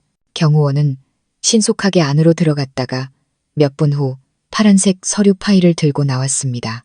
그것은 저와 박 변호사님이 미리 준비해둔 이혼 합의서였습니다. 저는 서류 파일을 받아 민준 앞으로 걸어갔습니다. 그의 얼굴에 던지는 대신 그의 손에 조용히 쥐어주었습니다. 이게 당신이 원하던 거예요. 이혼 서류. 민준과 박 여사는 모두 경악했습니다. 그들은 이 금광을 이렇게 쉽게 놓칠 수 없었습니다. 그는 소리쳤습니다. 난 동의 못해. 당신은 아직 내 아내고 이 집안 며느리야. 이혼하려면 재산의 절반을 나한테 줘야 해. 저는 4년간 함께했던 남편의 탐욕스러운 연극에 실소를 터뜨렸습니다. 이혼에 동의하지 않으면 불법 감금죄로 고소할 거예요. 아마 2년 정도는 징역을 살아야 할걸요. 그 후에는 법원도 제 이혼 소송을 쉽게 받아줄 거고요. 정말 그걸 원해요. 저는 합의서 마지막 장을 넘겨 굵게 인쇄된 조항을 가리켰습니다. 김민준 씨는 아들 김민우에 대한 모든 양육권을 완전히 포기한다. 아이가 만 18세가 될 때까지 아이를 만나거나 양육비를 지급하거나 아이에 대한 어떠한 권리나 의무도 갖지 않는다. 그 대가로 나는 당신과 박 여사의 불법 감금 행위에 대한 모든 고소를 취하겠다. 그것이 저의 반격이었습니다. 돈이 아닌 그들이 이용하려 했던 바로 그것, 부성애를 겨냥한 반격. 저는 민준이 아들을 진심으로 사랑하지 않는다는 것을 알았습니다. 그는 아들을 단지 도구이자 방패로 여길 뿐이었습니다. 그리고 이제 저는 그의 손에서 그 도구를 빼앗을 것입니다. 저는 그에게 선택권을 줄 것입니다. 자신의 자유와 친아들 사이에서의 잔인한 선택. 안 돼. 그럴 순 없어. 민준이 소리쳤습니다. 저는 처음으로 그가 그렇게 격렬하게 반항하는 것을 보았습니다. 민우는 내 아들이야. 당신이 이럴 순 없어. 우리 부자 관계를 끊어놓을 순 없다고. 부자 관계. 저는 비웃었습니다. 당신이 그 아이 엄마를 지하실에 가두고 아이가 밖에서 울부짖는 걸 내버려 뒀을 때 당신의 부성애는 어디 있었죠? 당신 어머니와 여동생이 그 아이 엄마를 모욕하고 깎아내릴 때 당신의 부성애는 어디 있었죠? 그리고 당신의 죄를 용서받기 위해 바로 그 아들을 방패로 삼았을 때 당신의 부성애는 어디 있었나요? 김민준 씨. 제 질문 하나하나가 그의 위선을 강타하는 망치와 같았습니다. 그는 입을 닫고 아무 말도 하지 못했습니다. 잘 생각해요. 저는 일말의 자비도 없이 말했습니다. 한쪽은 당신의 자유와 미래고 다른 한쪽은 당신이 한 번도 진심으로 신경 쓴 적 없는 아들에 대한 서류상의 친권이에요. 선택은 하나뿐이에요. 서명하든지 감옥에 가든지 시간은 많지 않아요. 그 말을 남기고 저는 아들의 손을 잡고 집으로 들어갔습니다. 그들에게는 잔인하기 짝이 없는 선택만이 남았습니다. 저는 민준의 이기적이고 비겁한 본성상 그가 무엇을 선택할지 알고 있었습니다. 그리고 그것이야말로 제가 그에게 내리는 가장 합당한 처벌이었습니다. 제가 민준에게 제시한 선택은 그의 소위 부성애라는 것을 시험하는 가장 잔인한 시약이었습니다. 저는 그와 그의 어머니를 이혼 합의서 그리고 펜 한 자루와 함께 정원에 남겨두었습니다. 바로 집으로 들어가지 않고 커튼 뒤에서 박 변호사님과 함께 조용히 그들을 지켜보았습니다. 자신의 자유와 친아들 사이에서 그가 어떤 최종 결정을 내리는지 제 눈으로 똑똑히 보고 싶었습니다. 그리고 여러분, 저는 오래 기다릴 필요가 없었습니다. 두 모자 사이의 추한 다툼이 곧바로 시작되었습니다. 그들의 이기심과 계산적인 면모를 남김없이 드러내는 연극이었죠. 안 돼, 서명 못해. 민준이 머리를 쥐어뜯으며 소리쳤습니다. 민우는 내 아들이란 말이야. 여기에 서명하면 평생 아들 얼굴도 못 보게 된다고. 미쳤어? 박 여사가 날카롭게 쏘아붙였습니다. 그녀의 목소리에는 더 이상 슬픔은 없고 공포만이 가득했습니다. 서명 안 하면 너 감옥 가. 인마. 몰라. 불법 감금죄가 장난인 줄 알아? 네가 감옥 가면 나랑 미나는 누가 먹여 살려? 우리 집안 다 굶어 죽는 꼴 보고 싶어? 하지만 민우는요? 민우? 그녀는 이를 갈았습니다. 그 애는 엄마랑 같이 부잣집에서 호의호식하며 살 텐데 네가 뭘 걱정해? 네가 양육권 소송에서 이길 것 같아? 쟤네 집안 배경으로 너 같은 게 상대가 될 것 같냐고? 현실을 좀 봐. 아들아. 그녀는 계속해서 계산적인 목소리로 말했습니다. 일단 서명해. 일단 저 여자가 내 건 조건을 받아들이라고. 감옥살이 피하는 것만 해도 다행인 줄 알아. 아들 문제는 나중에 생각하면 돼. 내 아들이고 내 손주인데 어딜 도망가겠어. 일단 잠잠해지면 그때 다른 방법을 찾자고. 저렇게 돈이 많은데 설마 자기 아들한테 아빠 정을 못 느끼게 하겠어? 그때 가서 다시 찾아가서 사정하면 분명 마음 약해질 거야. 그럼 그 애를 통해서 슬슬 돈을 빼내면 되는 거고. 알겠어, 아들. 저는 그들의 대화를 한마디 한마디 들으며 온몸이 차가워지는 것을 느꼈습니다. 그들의 머릿속에는 단 한 번도 후회라는 것이 없었고 오직 계산뿐이었습니다. 한 걸음 물러나는 것은 단지 또 다른 공격을 준비하기 위함이었습니다. 자신의 아들, 자신의 손주를 이용해 돈을 뜯어내려는 훨씬 더 비열한 계획. 그리고 그 효심 깊은 아들, 민주는 잠시 갈등하더니 결국 어머니의 말에 설득당했습니다. 이기심과 비겁함이 그의 마음속에 남아있던 얼마 안 되는 부성애를 이긴 것입니다. 그는 자신의 자유를 선택했습니다. 그는 떨리는 손으로 펜을 잡았습니다. 복잡한 눈빛으로 우리 집 문 쪽을 마지막으로 한 번 쳐다보더니 고개를 숙이고 단호하게 이혼 합의서에 그리고 자신의 친권을 완전히 포기한다는 조항에 서명했습니다. 억지로, 마지못해, 맞습니다. 그는 억지로 받아들였습니다. 하지만 저나 아들을 가엾게 여겨서가 아니라 다른 선택지가 없었기 때문입니다. 서명을 마친 두 모자는 말없이 제 저택을 떠났습니다. 그들은 원하는 것, 즉 일시적인 자유를 얻었고 나중에 다시 저희 모자를 이용할 수 있을 것이라는 헛된 희망을 품고 있었습니다. 그들은 민준이 그 종이에 서명한 순간부터 저에게 그는 완전히 죽은 사람이라는 것을 몰랐습니다. 그리고 제가 한 번 결정한 이상 그 어떤 이용의 기회도 다시는 없을 것이라는 사실을. 다음 날 저는 약속을 지켰습니다. 불법 감금 행위에 대한 고소를 취하했습니다. 사건은 종결되었고 민준과 박 여사는 완전히 죄를 벗었습니다. 그들은 안도의 한숨을 내쉬었습니다. 폭풍이 지나갔다고 이제 기회를 기다리기만 하면 된다고 생각했겠죠. 하지만 그들은 제가 고소를 취한 것이 용서가 아니라는 것을 몰랐습니다. 그것은 단지 낡은 게임을 끝내고 새로운 게임을 시작하기 위한 수순일 뿐이었습니다. 제가 직접 손을 쓸 필요도 없는 게임. 인과응보와 그들이 저지른 죄가 스스로 그들을 파멸의 구렁텅이로 밀어 넣을 것이기 때문입니다.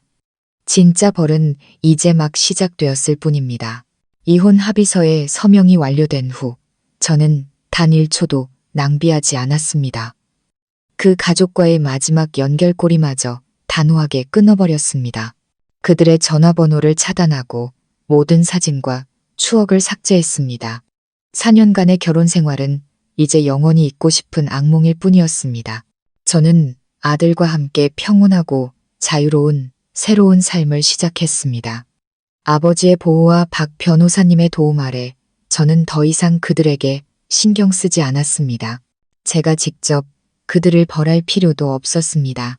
때로는 인과응보가 우리가 손을 쓰지 않아도 조용하지만 무섭게 자연의 법칙처럼 찾아온다는 것을 알았기 때문입니다.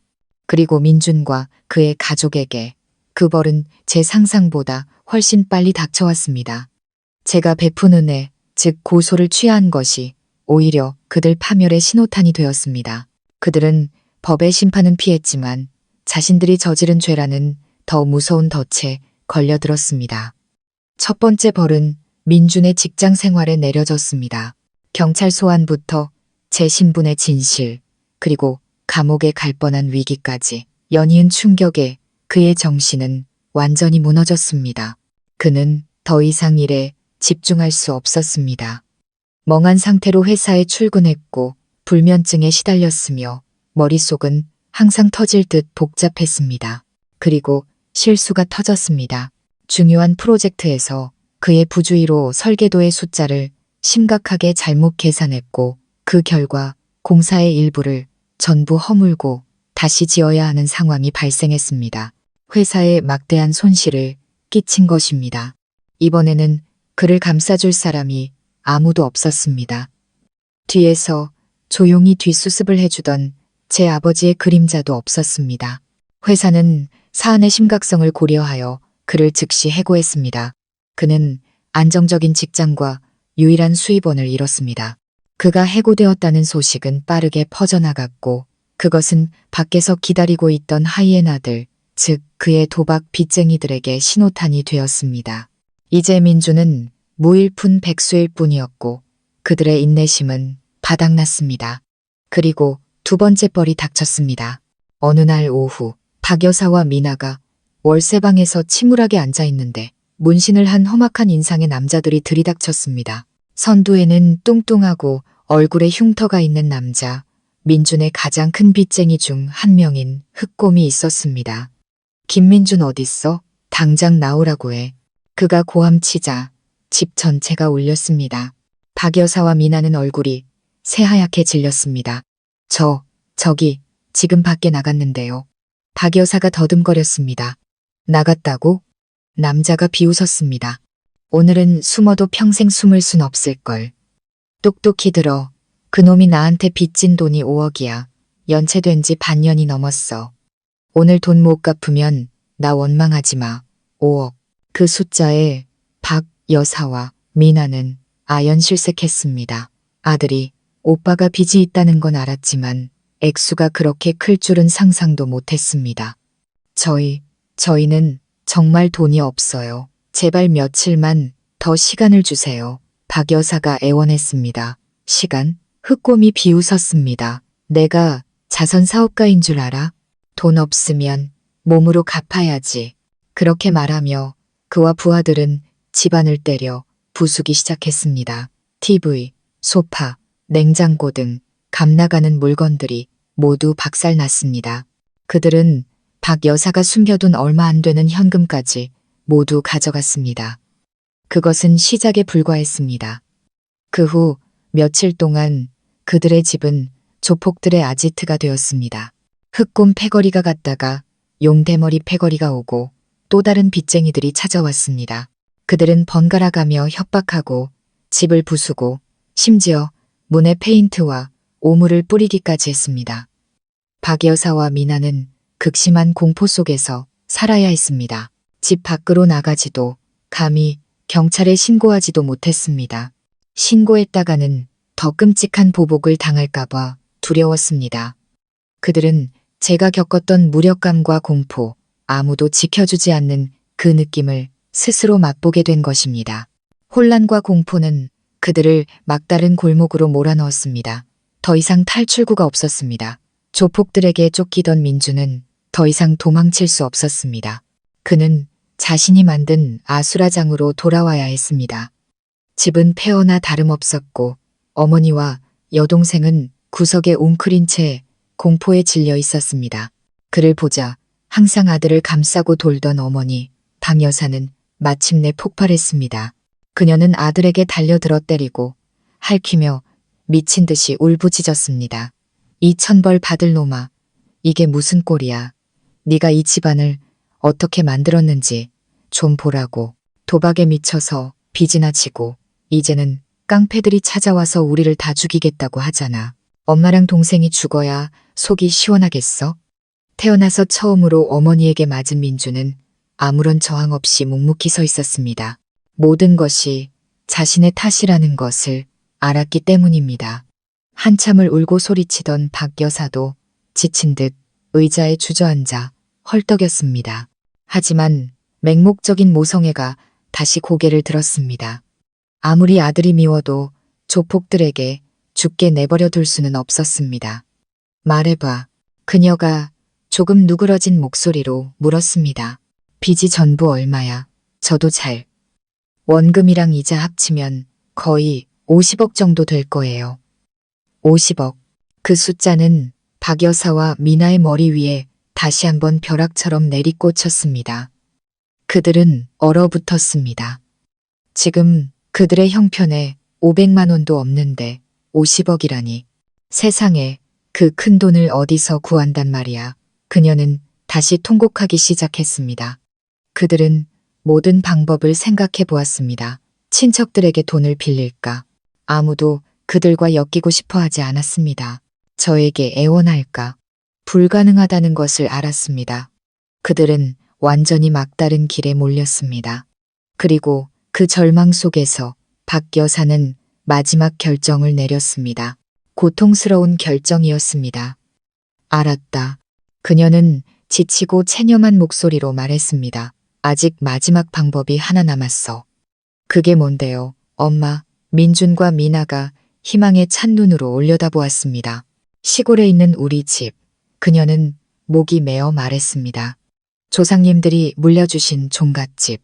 그게 우리가 가진 마지막 재산이야. 그걸 팔아서 내 빚을 갚자. 일단 목숨은 건져야지. 집은 잃어도 나중에 다시 벌면 되지만 목숨을 잃으면 끝이야. 시골의 그 집은 그들이 태어나고 자란 곳이자 수많은 추억이 깃든 곳이었습니다. 박 여사의 마지막 자존심이기도 했습니다. 그것을 파는 것은 그녀에게 살을 베어내는 것과 같은 고통이었습니다. 하지만 어머니의 말을 들은 민준의 얼굴은 감동 대신 기이하게 변했습니다. 그는 얼굴이 새하얗게 질리더니 온몸을 부들부들 떨기 시작했습니다. 왜 그래? 박 여사는 아들의 태도에 불안감을 느꼈습니다. 싫어. 아니에요. 민준이 더듬거렸습니다. 그는 감히 어머니의 눈을 똑바로 쳐다보지 못했습니다. 아니면 뭔데? 말을 해봐. 집문서는 아직 내가 장롱 속에 잘 보관하고 있단 말이야. 그녀가 재촉했습니다. 그 순간 민준은 더 이상 숨길 수 없었습니다. 그는 어머니의 다리를 붙잡고 무릎을 꿇으며 통곡했습니다. 끔찍한 고백, 도박보다 더 용서받을 수 없는 죄악이 마침내 죄인의 입에서 터져나왔습니다. 엄마, 죄송해요. 엄마, 저는 이제 엄마 아들이 아니에요. 그게 무슨 소리야? 박 여사가 경악했습니다. 그 집문서요. 그는 흐느끼며 말했습니다. 제가 1년도 더 전에 몰래 훔쳤어요. 빚 갚으려고 사채업자한테 담보로 맡겼어요. 엄마, 방 안은 죽음 같은 침묵에 잠겼습니다. 박 여사와 미나는 석상처럼 굳어 있었습니다. 그들은 민준을 자신들이 들은 말을 믿을 수 없다는 듯 쳐다보았습니다. 조상의 어리깃든 종갓집, 그들의 마지막 자존심이자 마지막 희망이, 그들이 그토록 사랑하고 애지중지했던 아들, 오빠의 손에 이미 도박판에 던져졌다는 것을. 너 방금 뭐라고 했어? 박 여사의 목소리가 거의 들리지 않을 정도로 떨렸습니다. 하지만 민준은 그저 고개를 숙이고 흐느낄 뿐이었습니다. 그의 침묵은 가장 잔인한 긍정이었습니다. 그리고 그 순간 비명이 터져 나왔습니다. 오만하고 강인했던 여자, 박 여사는 연이은 충격을 이기지 못하고 마침내 쓰러졌습니다. 그녀는 눈이 뒤집히고 입에 거품을 물며 바닥으로 쓰러져 경련을 일으켰습니다. 두 번째, 뇌졸중이 덮친 것입니다. 그들의 몰락은 완전했습니다. 더 이상 구제할 방법이 없었습니다. 파산, 풍비박산, 모든 것이 끝났습니다. 모든 것은 탐욕과 방임이라는 두 글자에서 시작되었습니다. 아들의 탐욕과 어머니의 맹목적인 방임이 함께 만들어낸 끝없는 비극이었습니다. 민준의 끔찍한 고백, 즉 조상대대로 내려온 종갓집마저 도박 자금으로 탕진했다는 사실은 박 여사의 마지막 희망과 인내심마저 완전히 박살내는 마지막 일격이었습니다. 두 번째 뇌졸중은 격렬하고 잔혹하게 그녀의 걸음과 말을 영원히 빼앗아갔습니다.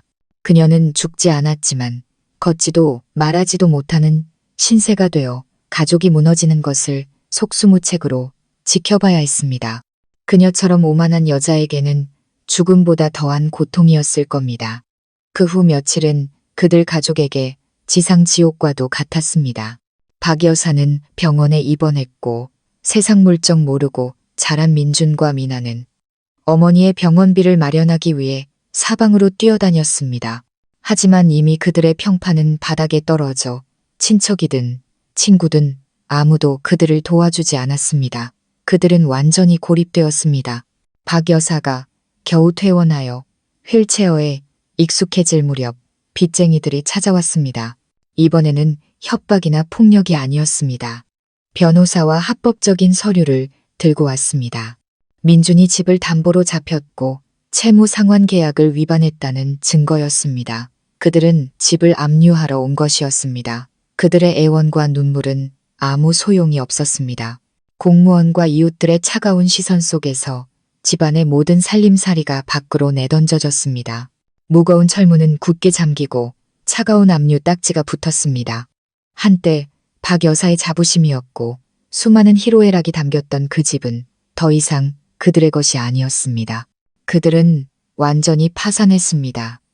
번듯한 집에서 살던 세 모자는 하루아침에 노숙자 신세가 되었습니다.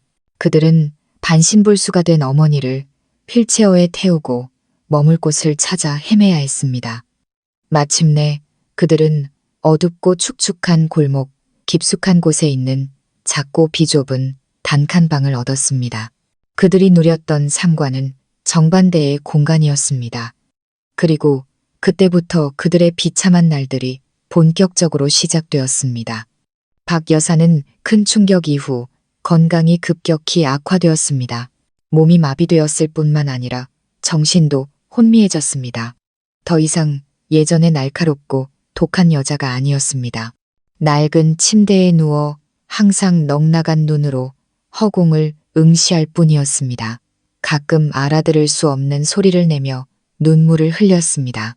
아마 드물게 정신이 돌아올 때면 자신의 맹목적인 사랑이 온 가족을 망쳤다는 냉혹한 현실을 깨달았을 겁니다. 모든 부담은 민준과 미나 남매의 어깨에 지워졌습니다. 하지만 온실 속 화초처럼 자란 그들이 어떻게 이 고된 삶을 견딜 수 있었을까요? 꾸미고 쇼핑하는 것만 알던 아가씨 미나는 이제 명품 옷과 고급 카페를 포기해야 했습니다. 취직을 하려 했지만 변변찮은 학력과 뼛속까지 밝힌 게으름 때문에 제대로 된 일자리를 구할 수 없었습니다. 결국 그녀는 봉제 공장의 노동자가 되어 시끄러운 기계 소음과 적은 임금을 마주해야 했습니다. 힘든 생활과 수치심은 의기양양했던 그녀를 말없고 그늘진 사람으로 만들었습니다. 그녀의 입가에 걸려있던 조롱 섞인 미소는 이제 깊은 한숨으로 바뀌었습니다.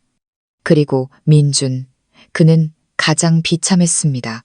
모든 것을 잃었을 뿐만 아니라 죄인이라는 무거운 짐까지 짊어져야 했습니다.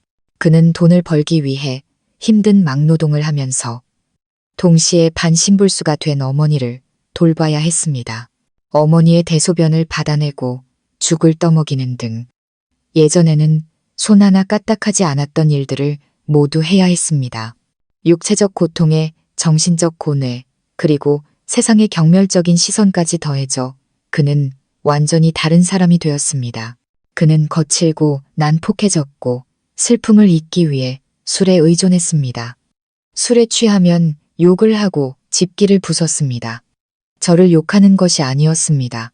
그는 자기 자신과 어머니, 그리고 운명을 저주했습니다. 왜 내가 이 모양이 꼴이 된 거야. 다 할머니 때문이야. 할머니가 부추기고 감싸주지만 않았어도 내가 모든 걸 잃지는 않았을 텐데 아내도 아들도 재산도 다 잃었어.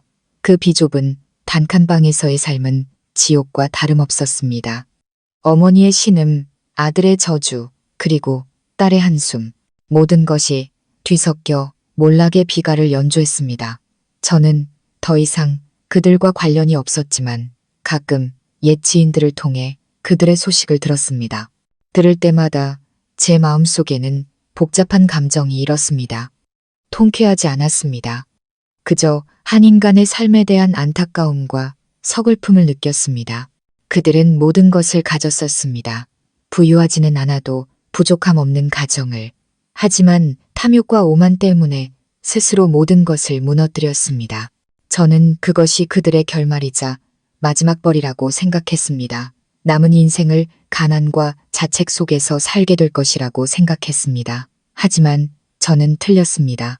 절망과 궁지에 몰린 인간 내면의 악마가 한번 깨어나면 아무도 상상할 수 없는 미친 짓을 저지를 수 있다는 것을. 그리고 민준, 그는 바로 그런 짓을 저질렀습니다. 전시댁이 파산한 지 3개월이 지났습니다. 저희 모자의 삶은 점차 안정을 찾아갔습니다.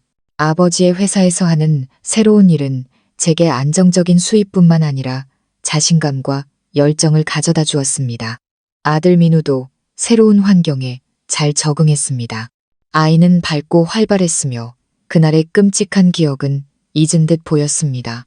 저는 폭풍이 완전히 지나갔고 저희 모자가 마침내 평화롭게 살 수 있을 거라고 생각했습니다. 하지만 과거의 악마가 아직 저희를 놓아주지 않았다는 것을 몰랐습니다. 그것은 조용히 저희를 지켜보며 다시 한번 저희를 지옥으로 끌어내릴 기회만을 노리고 있었습니다. 그날은 금요일 오후였습니다. 저는 평소처럼 아들을 데리러 학교로 갔습니다. 하지만 학교에 도착했을 때 아들이 보이지 않았습니다. 담임 선생님께 여쭤보니 선생님의 얼굴에도 당혹감이 서려 있었습니다. 이상하네요. 방금 전까지 민우가 운동장에서 노는 걸 봤는데 혹시 위치 추적 시계로 전화해 보시겠어요? 제 심장이 미친 듯이 뛰기 시작했습니다. 불길한 예감이 덮쳐왔습니다. 저는 황급히 휴대폰의 위치 추적 앱을 열었습니다. 그리고 온몸이 차갑게 식었습니다. 아들의 위치를 나타내는 빨간 점이 더 이상 학교에 있지 않았습니다. 그것은 움직이고 있었습니다. 도시 외곽으로 향하는 고속도로 위를 매우 빠르게 안 돼. 저는 더듬거렸습니다. 누가 제 아들을 데려간 거죠? 바로 그때 제 휴대폰이 울렸습니다. 모르는 번호였습니다. 저는 떨리는 손으로 전화를 받았습니다. 여보세요. 수화기 저편은 몇 초간 침묵했습니다. 그러다 소름 끼치도록 익숙한 목소리가 들려왔습니다. 술과 증오로 쉬어버린 목소리. 안녕, 전 부인. 오랜만이네. 김민준이었습니다. 민준 씨, 내 아들한테 무슨 짓 했어요? 저는 공포에 질려 소리쳤습니다. 민우 어디 있어요? 내 아들 어디 있냐고요? 그가 비웃었습니다. 우리 아들 지금 나랑 같이 있어. 아주 얌전해. 왜 엄마 없이 아빠랑 놀러 가냐고 묻고 있네. 당신 원하는 게 뭐예요? 저는 필사적으로 평정을 유지하려 했지만 온몸이 떨렸습니다. 내가 뭘 원하냐고? 그가 다시 웃었습니다. 내 것을 되찾고 싶을 뿐이야. 네가 날 막다른 골목으로 몰아넣었으니 이제 네가 대가를 치를 차례야. 그는 잠시 말을 멈추더니 차갑고 잔인하게 한 글자 내뱉었습니다. 300억. 내가 바로 문자로 보내는 계좌로 입금해. 시간은 3시간 주지. 3시간 안에 돈이 안 들어오면 넌 평생 내 아들 얼굴 다시는 못 볼 줄 알아. 경찰에 신고할 생각은 꿈도 꾸지 마. 내 모든 움직임은 내가 다 알고 있으니까. 내 아들 목숨은 내 손에 달렸어. 이서연. 그 말을 끝으로 그는 전화를 끊었습니다. 휴대폰이 손에서 떨어지고 온몸에 힘이 빠져나갔습니다. 저는 그 자리에 주저앉았습니다. 유괴. 그가 자신의 친아들을 유괴한 것입니다. 궁지에 몰린 그 악마는 더 이상 인간의 마음을 가지고 있지 않았습니다. 그는 자신의 피부티마저 돈을 뜯어내기 위한 도구로 삼은 것입니다. 300억. 상상도 할 수 없는 금액과 3시간의 시간. 저는 이제 어떻게 해야 할까요? 아들을 잃을지도 모른다는 공포가 저를 덮쳐 마비시킬 뻔했습니다. 울부짖고 애원하고 싶었습니다. 하지만 그때 아버지의 모습, 박 변호사님의 단호한 눈빛, 그리고 제가 애써 쌓아 올린 강인함이 저를 다시 일으켜 세웠습니다. 안 돼. 무너지면 안 돼. 침착해야 해. 내 아들이 날 필요로 해. 저는 심호흡을 하고 마음을 가다듬었습니다. 혼자서는 해결할 수 없다는 것을 알았습니다. 저는 즉시 박 변호사님께 전화해 모든 상황을 설명했습니다. 진정해라, 서연아. 절대적으로 침착해야 해. 수화기 너머 아저씨의 목소리는 강철 같았지만 동시에 저를 안심시켜 주었습니다. 절대 돈을 보내면 안 된다. 돈을 보내면 아이가 더 위험해질 수 있어. 저놈은 지금 막다른 골목에 몰려 있어. 믿을 수 없는 놈이야. 지금 당장 도경찰청으로 와라. 내가 바로 강 반장님께 보고하겠다. 즉시 인질 구출 작전팀이 꾸려질 거다. 모든 건 우리에게 맡겨. 네가 할 일은 우리를 믿는 거야. 알아들었느냐? 저는 목이 메었지만 고개를 끄덕였습니다. 이것은 제 아들을 되찾기 위한 진짜 전쟁이었습니다. 그리고 이번 상대는 단순한 배신자가 아니라 궁지에 몰려 무슨 미친 짓이든 할 수 있는 야수였습니다. 저는 황급히 박 변호사님께 전화했습니다. 혼자 행동할 수는 없었습니다. 아저씨는 비밀리에 경찰에 연락했고 최고의 정예 수사팀이 동원되었습니다. 그들은 민준의 전화번호를 위치 추적하고 제 아들의 시계에서 나오는 신호를 추적했습니다. 인질 구출 작전이 극비리에 계획되었습니다. 시간은 1초, 1분이 고문처럼 흘러갔습니다. 저는 그저 두 손 모아 아들의 무사만을 기도할 뿐이었습니다. 저 악마가 반드시 법의 심판을 받게 해달라고 영원히 하늘의 그물은 다시 한번 펼쳐졌습니다. 민준이 제시한 3시간은 제 인생에서 가장 길고 긴장되는 시간이었습니다. 저는 수사본부 지휘실에서 박 변호사님과 제 오빠인 강동진 총경과 함께 앉아 있었습니다. 가장 유능하고 강력한 사람들이 곁에 있었지만 제 아내 어머니로서의 심장은 멈추지 않고 떨렸습니다. 매 순간 아들 민우의 모습이 떠올라 가슴이 조여왔습니다. 우리 아들 어디 있는 거니? 무섭지는 않니? 울고 있지는 않을까? 저 악마가 미쳐서 아들에게 해코지라도 하면 어쩌지? 수천 가지 질문과 두려움이 제 마음을 괴롭혔습니다. 하지만 저는 두려움에 잠식당하지 않았습니다. 지금 제가 가장 침착하고 강해야 한다는 것을 알았습니다. 제 아들이 저를 필요로 하고 경찰 역시 저의 절대적인 협조가 필요했습니다. 인질 구출 작전은 매우 신중하게 계획되었습니다. 민호의 시계에서 나오는 위치 신호를 바탕으로 그들은 민준이 아이를 억류하고 있는 장소를 신속하게 파악했습니다. 도시 외곽의 복잡한 노동자 밀집 지역에 있는 버려진 단칸방이었습니다. 특수기동대원들이 즉시 투입되어 그 지역 전체를 조용히 포위했고 보이지 않는 그물을 만들어 물고기가 스스로 걸려들기만을 기다렸습니다. 작전은 억류 장소를 직접 공격하지 않는 것이었습니다. 너무 위험하고 범인이 흥분하여 인질의 생명을 위협할 수 있었기 때문입니다. 최선의 방법은 호랑이를 굴 밖으로 유인하는 것이었습니다. 그리고 제가 바로 그 미끼였습니다. 강 총경의 지시에 따라 저는 민준에게 다시 전화를 걸었습니다. 여보세요, 민준 씨, 나예요. 저는 목소리가 두려움과 무력감에 떨리는 것처럼 연기했습니다. 뭐야, 돈은 준비됐어? 수화기 저편에서 그의 초조한 목소리가 들려왔습니다. 네, 300억 다 준비했어요. 저는 흐느끼며 대답했습니다. 하지만 이렇게 큰 돈을 어떻게 보내요? 은행에서 물어볼 텐데 알 거 없어. 그건 네가 알아서 할 일이야. 현금으로 찾을게요. 하지만 아들을 먼저 봐야겠어요. 아이가 안전한지 확인해야 해요. 잠깐이라도 좋으니 아이를 만나게 해줘요. 그럼 제가 직접 돈을 가져다 줄게요. 저는 계획된 시나리오대로 말했습니다. 수화기 저편은 몇 초간 침묵했습니다. 범죄자의 신중함과 탐욕이 싸우기 시작했습니다. 현금 300억, 너무나 큰 유혹이었습니다. 좋아. 마침내 그가 동의했습니다. 1시간 뒤에 도시 반대편에 있는 안성 고가도로 아래에서 만나. 혼자 돈 가지고 와. 그럼 아들 얼굴 보여주지. 잔꾀 부릴 생각 마. 안 그러면 너랑 내 아들 둘 다 무사하지 못할 줄 알아. 그는 미끼를 물었습니다. 그는 거래 장소를 다른 곳, 사람이 많은 공공장소로 정했습니다.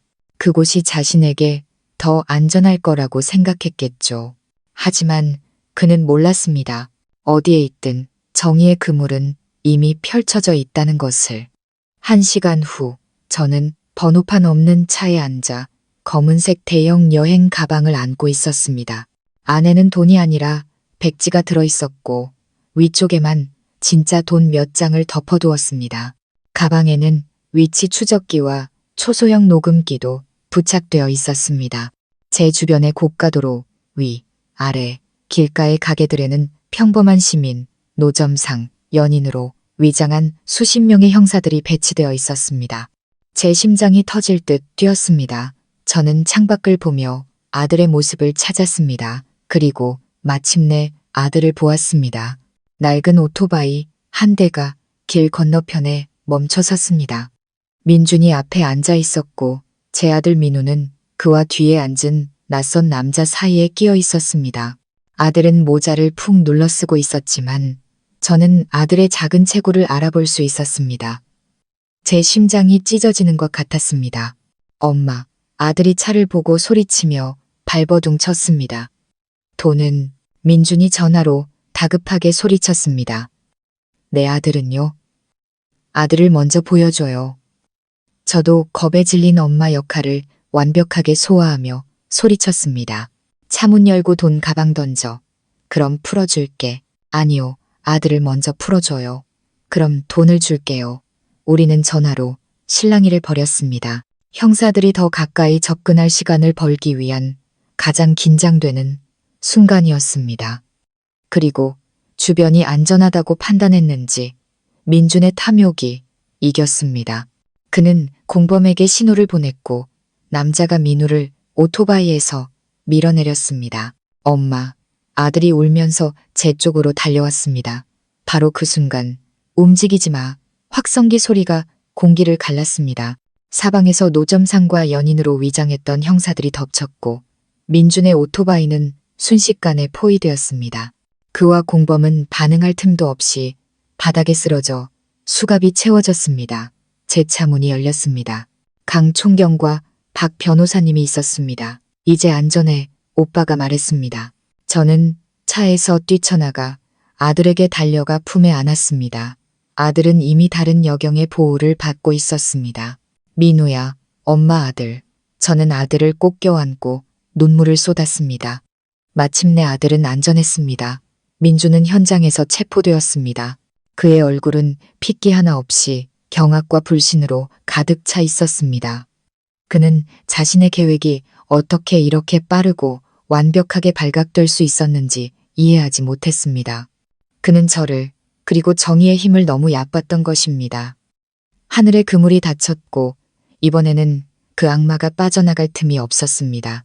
민준이 친아들을 유괴하여 돈을 뜯어내려다 체포된 사건은 마지막 충격.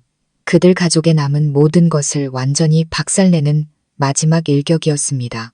증거가 명백하고 죄질이 극히 불량했기 때문에 재판은 신속하게 진행되었습니다. 피고인석에 선 민주는 더 이상 인간의 모습이 아니었습니다. 그는 초췌하고 늙었으며 완전히 이성을 잃은 듯 보였습니다. 그는 울부짖고 애원하고 모든 사람을 탓했습니다. 자신을 너무 오냐오냐 키운 어머니를, 자신을 막다른 골목으로 몰아넣은 빚쟁이들을, 그리고 마침내 저를 탓했습니다. 저의 부유함이 모든 죄악의 근원이었다고 말했습니다. 하지만 그 어떤 궤변도 더 이상 소용없었습니다. 법원은 불법 감금, 부모 집, 담보 사기, 그리고 가장 중한 죄인 인질 강도 등 그의 모든 범죄를 고려하여 매우 엄중한 판결을 내렸습니다. 김민주는 징역 20년을 선고받았습니다. 20년, 한 사람의 남은 인생 거의 전부. 그는 자신의 잔인하고 비인간적인 행위에 대한 대가를 차가운 감옥 안에서 치르게 될 것입니다. 죄인은 마침내 합당한 결말을 맞았고 그의 가족 역시 각자의 업보를 받았습니다. 박 여사는 아들이 손주를 유괴한 혐의로 체포되었다는 소식을 듣고 완전히 무너졌습니다. 엄청난 충격과 지병은 그녀가 다시 일어서는 것을 허락하지 않았습니다. 그녀는 몇 주 후 차가운 단칸방에서 고독과 뒤늦은 후회 속에서 세상을 떠났습니다. 그녀는 자신이 가장 사랑했던 아들을 제 손으로 망쳤다는 고통을 안고 죽었습니다. 그리고 신우임이나 어머니가 돌아가시고 오빠가 감옥에 가고 집도 없어진 후 홀로 세상에 남겨졌습니다. 더 이상 남에게 의지하며 살 수 없게 된 그녀는 생계의 어려움과 고통을 스스로 겪어야 했습니다. 그것이 그녀에게 가장 값비싼 교훈이었을 겁니다. 한때 오만하고 거만하며 남을 무시했던 그 가족은 마침내 완전히 풍비박산났습니다. 제가 혹은 다른 누군가가 망가뜨린 것이 아니었습니다. 그들 내부의 죄와 거짓, 그리고 악에 대한 방임이 스스로를 무너뜨린 것입니다. 재판이 끝난 후 저와 아들의 삶은 마침내 진정한 평화를 되찾았습니다. 저는 더 이상 예전에 힘없는 회사원 이서연이 아니었습니다. 저는 공식적으로 아버지의 사업을 물려받아 황제그룹의 회장이 되었습니다. 저는 편안한 삶을 선택하지 않았습니다. 제 힘과 지혜로 아버지의 평생의 노력을 이어가고 발전시키고 싶었습니다. 한 번 넘어진 여자도 다시 일어서서 그 누구보다 강해질 수 있다는 것을 증명하고 싶었습니다. 저는 아들과 더 많은 시간을 보내며 아이가 겪어야 했던 상처를 보듬어 주었습니다. 저는 아들에게 사랑과 용서를 가르쳤지만 동시에 자신과 옳은 것을 지키기 위해 일어서야 하는 강인함도 가르쳤습니다. 잔인함과 극심한 고통으로 시작된 제 이야기는 마침내 정의의 빛과 새로운 시작으로 막을 내렸습니다. 저는 인생의 가장 어두운 지하실을 통과했지만 무너지지 않았습니다. 저는 기적이 아니라 아버지의 사랑, 아들의 지혜, 그리고 굴복하지 않는 제 자신의 용기로부터 빛을 찾았습니다. 저는 모든 여성분들께 말씀드리고 싶습니다. 항상 자신의 가치를 믿으세요. 그 누구에게도 설령 가장 사랑하는 사람일지라도 당신의 명예와 자존감, 그리고 인간으로서의 권리를 짓밟을 권리를 주지 마세요. 어떤 형태의 폭력이든 결코 용납될 수 없습니다. 그리고 침묵은 결코 해결책이 될 수 없습니다. 용감하게 목소리를 내세요. 도움을 구하세요. 당신은 사랑받고 존중받고 자신만의 방식으로 평화롭고 행복한 삶을 살 자격이 충분하니까요. 새로운 아침은 저절로 오지 않습니다. 우리 스스로 어둠을 헤치고 나아가 쟁취해야 합니다. 시청자 여러분, 눈물과 분노로 가득했지만 동시에 강인했던 저의 여정은 마침내 마지막 장에 이르렀습니다. 분노의 불꽃은 꺼지고 증오의 파도도 멀어졌습니다. 이제 남은 것은 딸로서의 도리를 다한 평온함과 아들의 미래를 지켜낸 어머니로서의 안도감뿐입니다. 어둡고 축축한 지하실에서의 절망의 순간부터 오늘 아버지께서 남기신 자리에 굳건히 앉아있는 지금까지의 여정을 돌아보면 제 마음은 여전히 여러 감정으로 복잡합니다. 배신의 아픔은 아마 영원히 완전히 지워지지 않을 겁니다.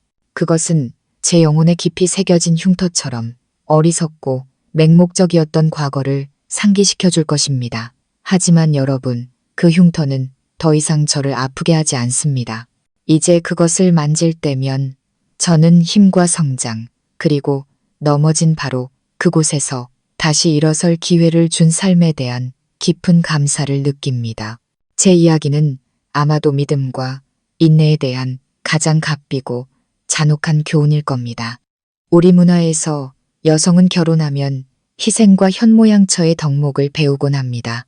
가정의 평화를 위해 조금 참고 조금 손해보고 한 걸음 물러서라고 조언받습니다. 저도 그것을 믿었습니다. 저의 인내가 미덕이고 희생이 숭고한 것이라고 생각했습니다. 저는 매일매일 인내라는 댐을 쌓았습니다. 시어머니의 잔소리 한마디가 벽돌 하나, 남편의 나약함이 시멘트 한 겹, 시누이의 무시가 돌덩이 하나가 되었습니다. 저는 댐이 높고 두꺼워질수록 평화가 더 단단해질 것이라고 스스로를 속이며 부지런히 쌓았습니다. 저는 억울함과 눈물로 지어진 댐은 언젠가 무너진다는 것을 깨닫지 못했습니다. 저는 틀렸습니다. 여러분, 저는 인내와 나약함을 치명적으로 혼동했습니다. 인내는 일상생활의 사소한 실수나 의견 차이를 너그럽게 넘기는 것입니다. 인내는 다른 사람의 입장에서 이해하고 공감하는 것입니다. 그것은 소중한 미덕이며 관계를 잇는 접착제입니다. 하지만 인내가 악과 불에, 그리고 자신의 인격과 자존감을 짓밟는 행위 앞에서의 침묵이 될 때 그것은 더 이상 미덕이 아닙니다. 그것은 나약함입니다. 그것은 9가지 좋은 일을 가져오지 않고 99가지 불행을 가져옵니다. 유일하게 온전한 것은 아마 우리에게 상처를 주는 자들 뿐일 겁니다. 악 앞에서 보인 저의 침묵은 악을 사라지게 하지 않았습니다. 오히려 그것이 점점 더 커져 저를 삼킬 만큼의 괴물이 되도록 키웠을 뿐입니다. 민준의 폭력, 저를 지하실에 가둔 행위는 우발적인 것이 아니었습니다. 그것은 제가 오랫동안 그들이 저를 무시하고 짓밟는 것에 익숙해지도록 내버려둔 필연적인 결과였습니다. 제가 청춘을 바쳐 배운 첫 번째 교훈은 결코 인내의 댐을 쌓지 말라는 것입니다. 대신 자존감이라는 한계선, 레드라인을 만드세요. 그 선을 넘는 사람은 누구든 설령 가장 사랑하는 사람일지라도 밀어내야 합니다. 스스로 자신의 한계를 지키지 못하면 이 세상 누구도 당신을 지켜줄 수 없기 때문입니다. 그리고 제 이야기는 맹목에 대한 아픈 교훈이기도 합니다. 아들에 대한 박 여사의 맹목적인 사랑. 그 사랑은 모든 죄, 심지어 천인공노할 범죄마저 감싸주는 방임으로 변질되었습니다. 그녀는 자신의 금쪽 같은 아들을 보호하기 위해 도리와 타인의 고통을 짓밟을 준비가 되어 있었습니다. 그녀는 아들에게 잔인한 짓을 부추기고 함께 위선적인 연극을 펼쳤습니다. 하지만 결국 그 맹목적인 사랑이 아들의 미래를 죽이는 독약이 되었습니다. 그녀는 아들에게 책임감 있는 남자가 되는 법을 가르치지 않았습니다. 그저 도망치고 남 탓하는 법만 가르쳤습니다. 그녀는 아들에게 타인을 존중하는 법을 가르치지 않았습니다. 그저 자신이 우주의 중심이라고 생각하는 법만 가르쳤습니다. 모성애는 신성하지만 자녀를 올바르게 사랑하는 것은 더 중요합니다. 자녀를 사랑하는 것은 원하는 모든 것을 주는 것이 아니라 무엇이 옳고 그른지 가르치는 것입니다. 자신과 주변 사람들에게 책임감을 갖고 사는 법을 가르치는 것입니다. 맹목적인 사랑은 결국 비극을 낳을 뿐입니다. 그것은 또한 민준의 소위 효도라는 것의 맹목이기도 했습니다. 그가 어머니에게 효도하는 것, 그것은 잘못이 아닙니다. 하지만 그의 효도는 옳고 그름을 분별할 수 없을 정도로 왜곡되었습니다. 어머니가 아내를 가두라고 하자 그는 가두었습니다. 어머니가 아내의 아버지 장례식을 막으라고 하자 그는 동의했습니다. 그는 결혼하면서 자신만의 작은 가정이 생겼다는 것을 잊었습니다. 그는 아들일 뿐만 아니라 남편이자 아버지였습니다. 그의 책임은 균형을 잡고 양쪽의 다리가 되는 것이었습니다. 하지만 그는 그렇게 하지 못했습니다. 그는 완전히 한쪽 편에 서서 아내를 불의와 잔인함에 내버려 두었습니다. 그 맹목적인 효도가 결국 그의 인생 전체를 망쳤습니다.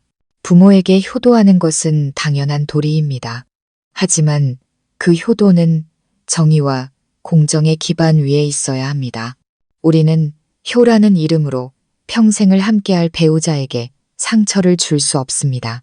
잘못된 일 앞에서 자신의 여자를 지키지 못하는 남자는 결코 좋은 남편, 좋은 아버지가 될 수 없습니다. 하지만 여러분, 제가 오늘 나누고 싶은 가장 크고 깊은 교훈은 인내나 맹목이 아니라 우리 각자 안에 잠재된 힘과 폭력 앞에서 침묵하지 않는 것의 중요성입니다. 지난 4년간 저는 고독 속에서 모든 억울함을 혼자 감당했습니다. 저는 두려워서 감히 목소리를 내거나 저항하지 못했습니다. 가정이 깨질까봐, 아들이 온전한 가정을 이룰까봐 두려웠습니다. 그리고 시골에 계신 아버지를 걱정시켜드릴까봐 두려웠습니다. 바로 그 침묵이 저를 죽일 뻔했습니다.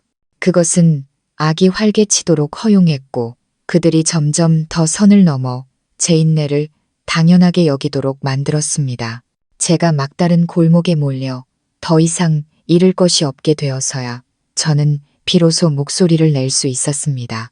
그리고 여러분도 보셨듯이 제 아들의 작은 행동 하나, 저의 절박한 부탁으로 이루어진 전화 한 통이 모든 것을 바꾸었습니다. 정의의 힘이 뒷받침될 때 진실의 힘은 정말로 엄청납니다. 그것은 모든 감옥문을 부수고 모든 위선을 벗겨내고 억울한 사람들에게 공정을 가져다 줄 수 있습니다. 그래서 제 이야기를 통해 혹시 여러분 중 누군가 특히 여성분들이 비슷한 상황을 겪고 있다면 신체적이든 정신적이든 어떤 형태의 가정폭력을 견디고 있다면 제발 침묵하지 마시길 간절히 바랍니다. 때로는 진실의 목소리를 내는 것이 매우 어렵고 두렵다는 것을 압니다. 증오와 보복에 직면하게 될 수도 있습니다. 하지만 침묵 속에서 공포 속에서 살아야 하는 고통이 훨씬 더 무섭다고 저는 믿습니다. 용감하게 목소리를 내세요. 믿는 사람들에게 도움을 구하세요. 정의의 힘을 믿으세요. 부모님, 형제자매, 친한 친구들을 찾아가세요. 여성단체나 법률 상담센터를 찾아가고 법의 도움을 받는 것을 주저하지 마세요. 여러분 손에 있는 휴대폰은 단지 인터넷을 하고 즐기기 위한 것이 아닙니다. 그것은 자신을 보호하기 위한 무기이자 도구입니다. 전화 한 통, 문자 한 줄이 당신의 인생 전체를 바꿀 수 있습니다. 누구에게도 당신에게 상처를 줄 권리를 허락하지 마세요. 어떤 형태의 폭력이든 결코 용납될 수 없습니다. 그리고 침묵은 바로 악에 대한 동조입니다. 마지막으로 효도에 대해 말씀드리고 싶습니다. 제 행동을 많은 분들이 잔인하다고 생각할 수도 있습니다. 저는 용서하지 않았고 전 남편에게 기회를 주지 않았습니다. 하지만 저는 그것이 아버지께 효를 다하는 한 가지 방법이었다고 믿습니다. 제 아버지는 제게 비단 옷을 입혀주시진 않았지만 그보다 더 귀한 것들, 즉 자존감, 인격, 선량함을 가르쳐 주셨습니다. 제가 시댁에서 짓밟히고 멸시받은 것은 저에 대한 모욕일 뿐만 아니라 아버지의 가르침 전체에 대한 모욕이었습니다. 그리고 제가 아버지의 장례를 치르지 못하게 막은 것은 결코 용서받을 수 없는 죄악입니다. 제가 일어서서 공정과 명예를 되찾은 것은 돌아가신 아버지의 명예를 지키는 방법이기도 했습니다. 진정한 효도는 부모님께 얼마의 돈과 물질을 드리느냐가 아닙니다. 가장 큰 효도는 고개 숙이지 않는 삶, 인격과 가치가 있는 삶을 살아 부모님께서 어디에 계시든 우리를 보며 미소 짓고 자랑스러워하실 수 있도록 하는 것입니다. 제 인생의 새로운 아침이 정말로 시작되었습니다. 더 이상 눈물도 굴욕도 없는 오직 자유와 강인함, 그리고 자신을 사랑하는 법을 배우고 그 사랑을 주변 사람들에게 퍼뜨리는 마음만이 있는 아침. 저는 아버지의 사업을 물려받아 즐기기 위함이 아니라 아버지의 꿈을 이어가고 사회에 더 많은 가치를 창출하고 다른 어려운 이웃들을 돕기 위함입니다. 제가 오늘 나누고 싶은 가장 크고 깊은 교훈은 맹목이나 믿음이 아니라 가족의 사랑과 용기의 힘입니다. 지난 4년간 저는 고독 속에서 모든 억울함을 혼자 감당했습니다.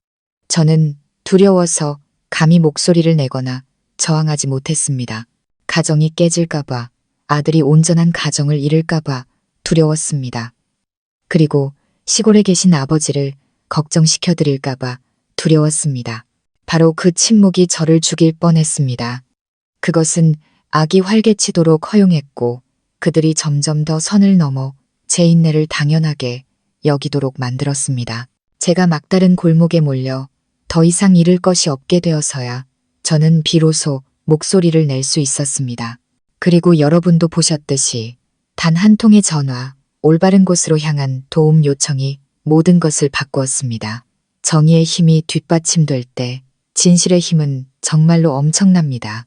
그것은 모든 감옥문을 부수고 모든 위선을 벗겨내고 억울한 사람들에게 공정을 가져다 줄 수 있습니다.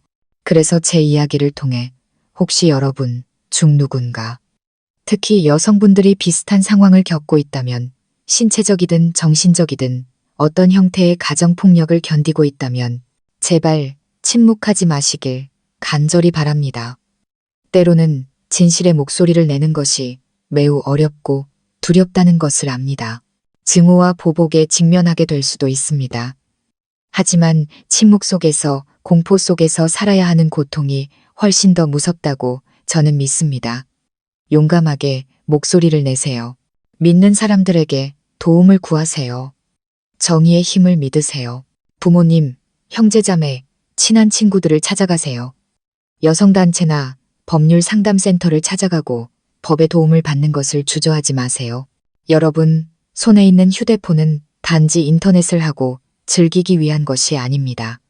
그것은 자신을 보호하기 위한 무기이자 도구입니다. 전화 한 통, 문자 한 줄이 당신의 인생 전체를 바꿀 수 있습니다. 마지막으로 면책 조항에 대해 몇 말씀 드리겠습니다. 제가 방금 들려드린 이야기는 제 인생의 이야기, 지극히 고통스러웠던 개인적인 경험입니다. 저는 강인함과 용기에 대한 교훈과 메시지를 전하고 싶은 마음에 이 이야기를 공유합니다. 하지만 각자의 상황과 가정에는 저마다의 문제가 있습니다. 제 이야기는 법적 조언이 아니며 어떠한 복수 행위를 조장하는 것도 아닙니다. 만약 심각한 문제, 특히 가정폭력이나 복잡한 법적 문제에 직면해 있다면 전문가, 변호사, 그리고 관련 기관의 도움을 구하시기 바랍니다. 그들이야말로 여러분께 가장 정확하고 적절한 조언을 해줄 수 있는 분들입니다. 여러분의 안전이 항상 최우선이 되어야 합니다. 제 이야기는 여기서 끝입니다. 잔인함과 극심한 고통으로 시작되어 정의의 빛과 새로운 시작으로 막을 내린 이야기. 지금까지 제 이야기를 들어주시고 함께 해주시고 공감해 주셔서 감사합니다. 제 이야기가 슬프고 고통스러웠지만 약하고 무력하다고 느끼는 모든 분들께 작은 위로와 동기부여가 되기를 바랍니다. 기억하세요. 당신은 결코 혼자가 아니며 항상 선택할 권리, 일어서서 자신의 행복을 되찾을 권리가 있습니다. 이 이야기가 의미 있었다면, 여러분의 마음에 조금이라도 와닿았다면 주저하지 마시고 좋아요를 눌러주시고 사랑하는 여성분들께 공유해주세요. 그리고 가족 이야기, 채널 구독도 잊지 마세요. 여러분의 모든 응원이 저희가 더 진솔하고 가치 있는 삶의 이야기를 전해드릴 수 있는 큰 힘이 됩니다. 감사합니다. 다음 이야기에서 다시 뵙겠습니다.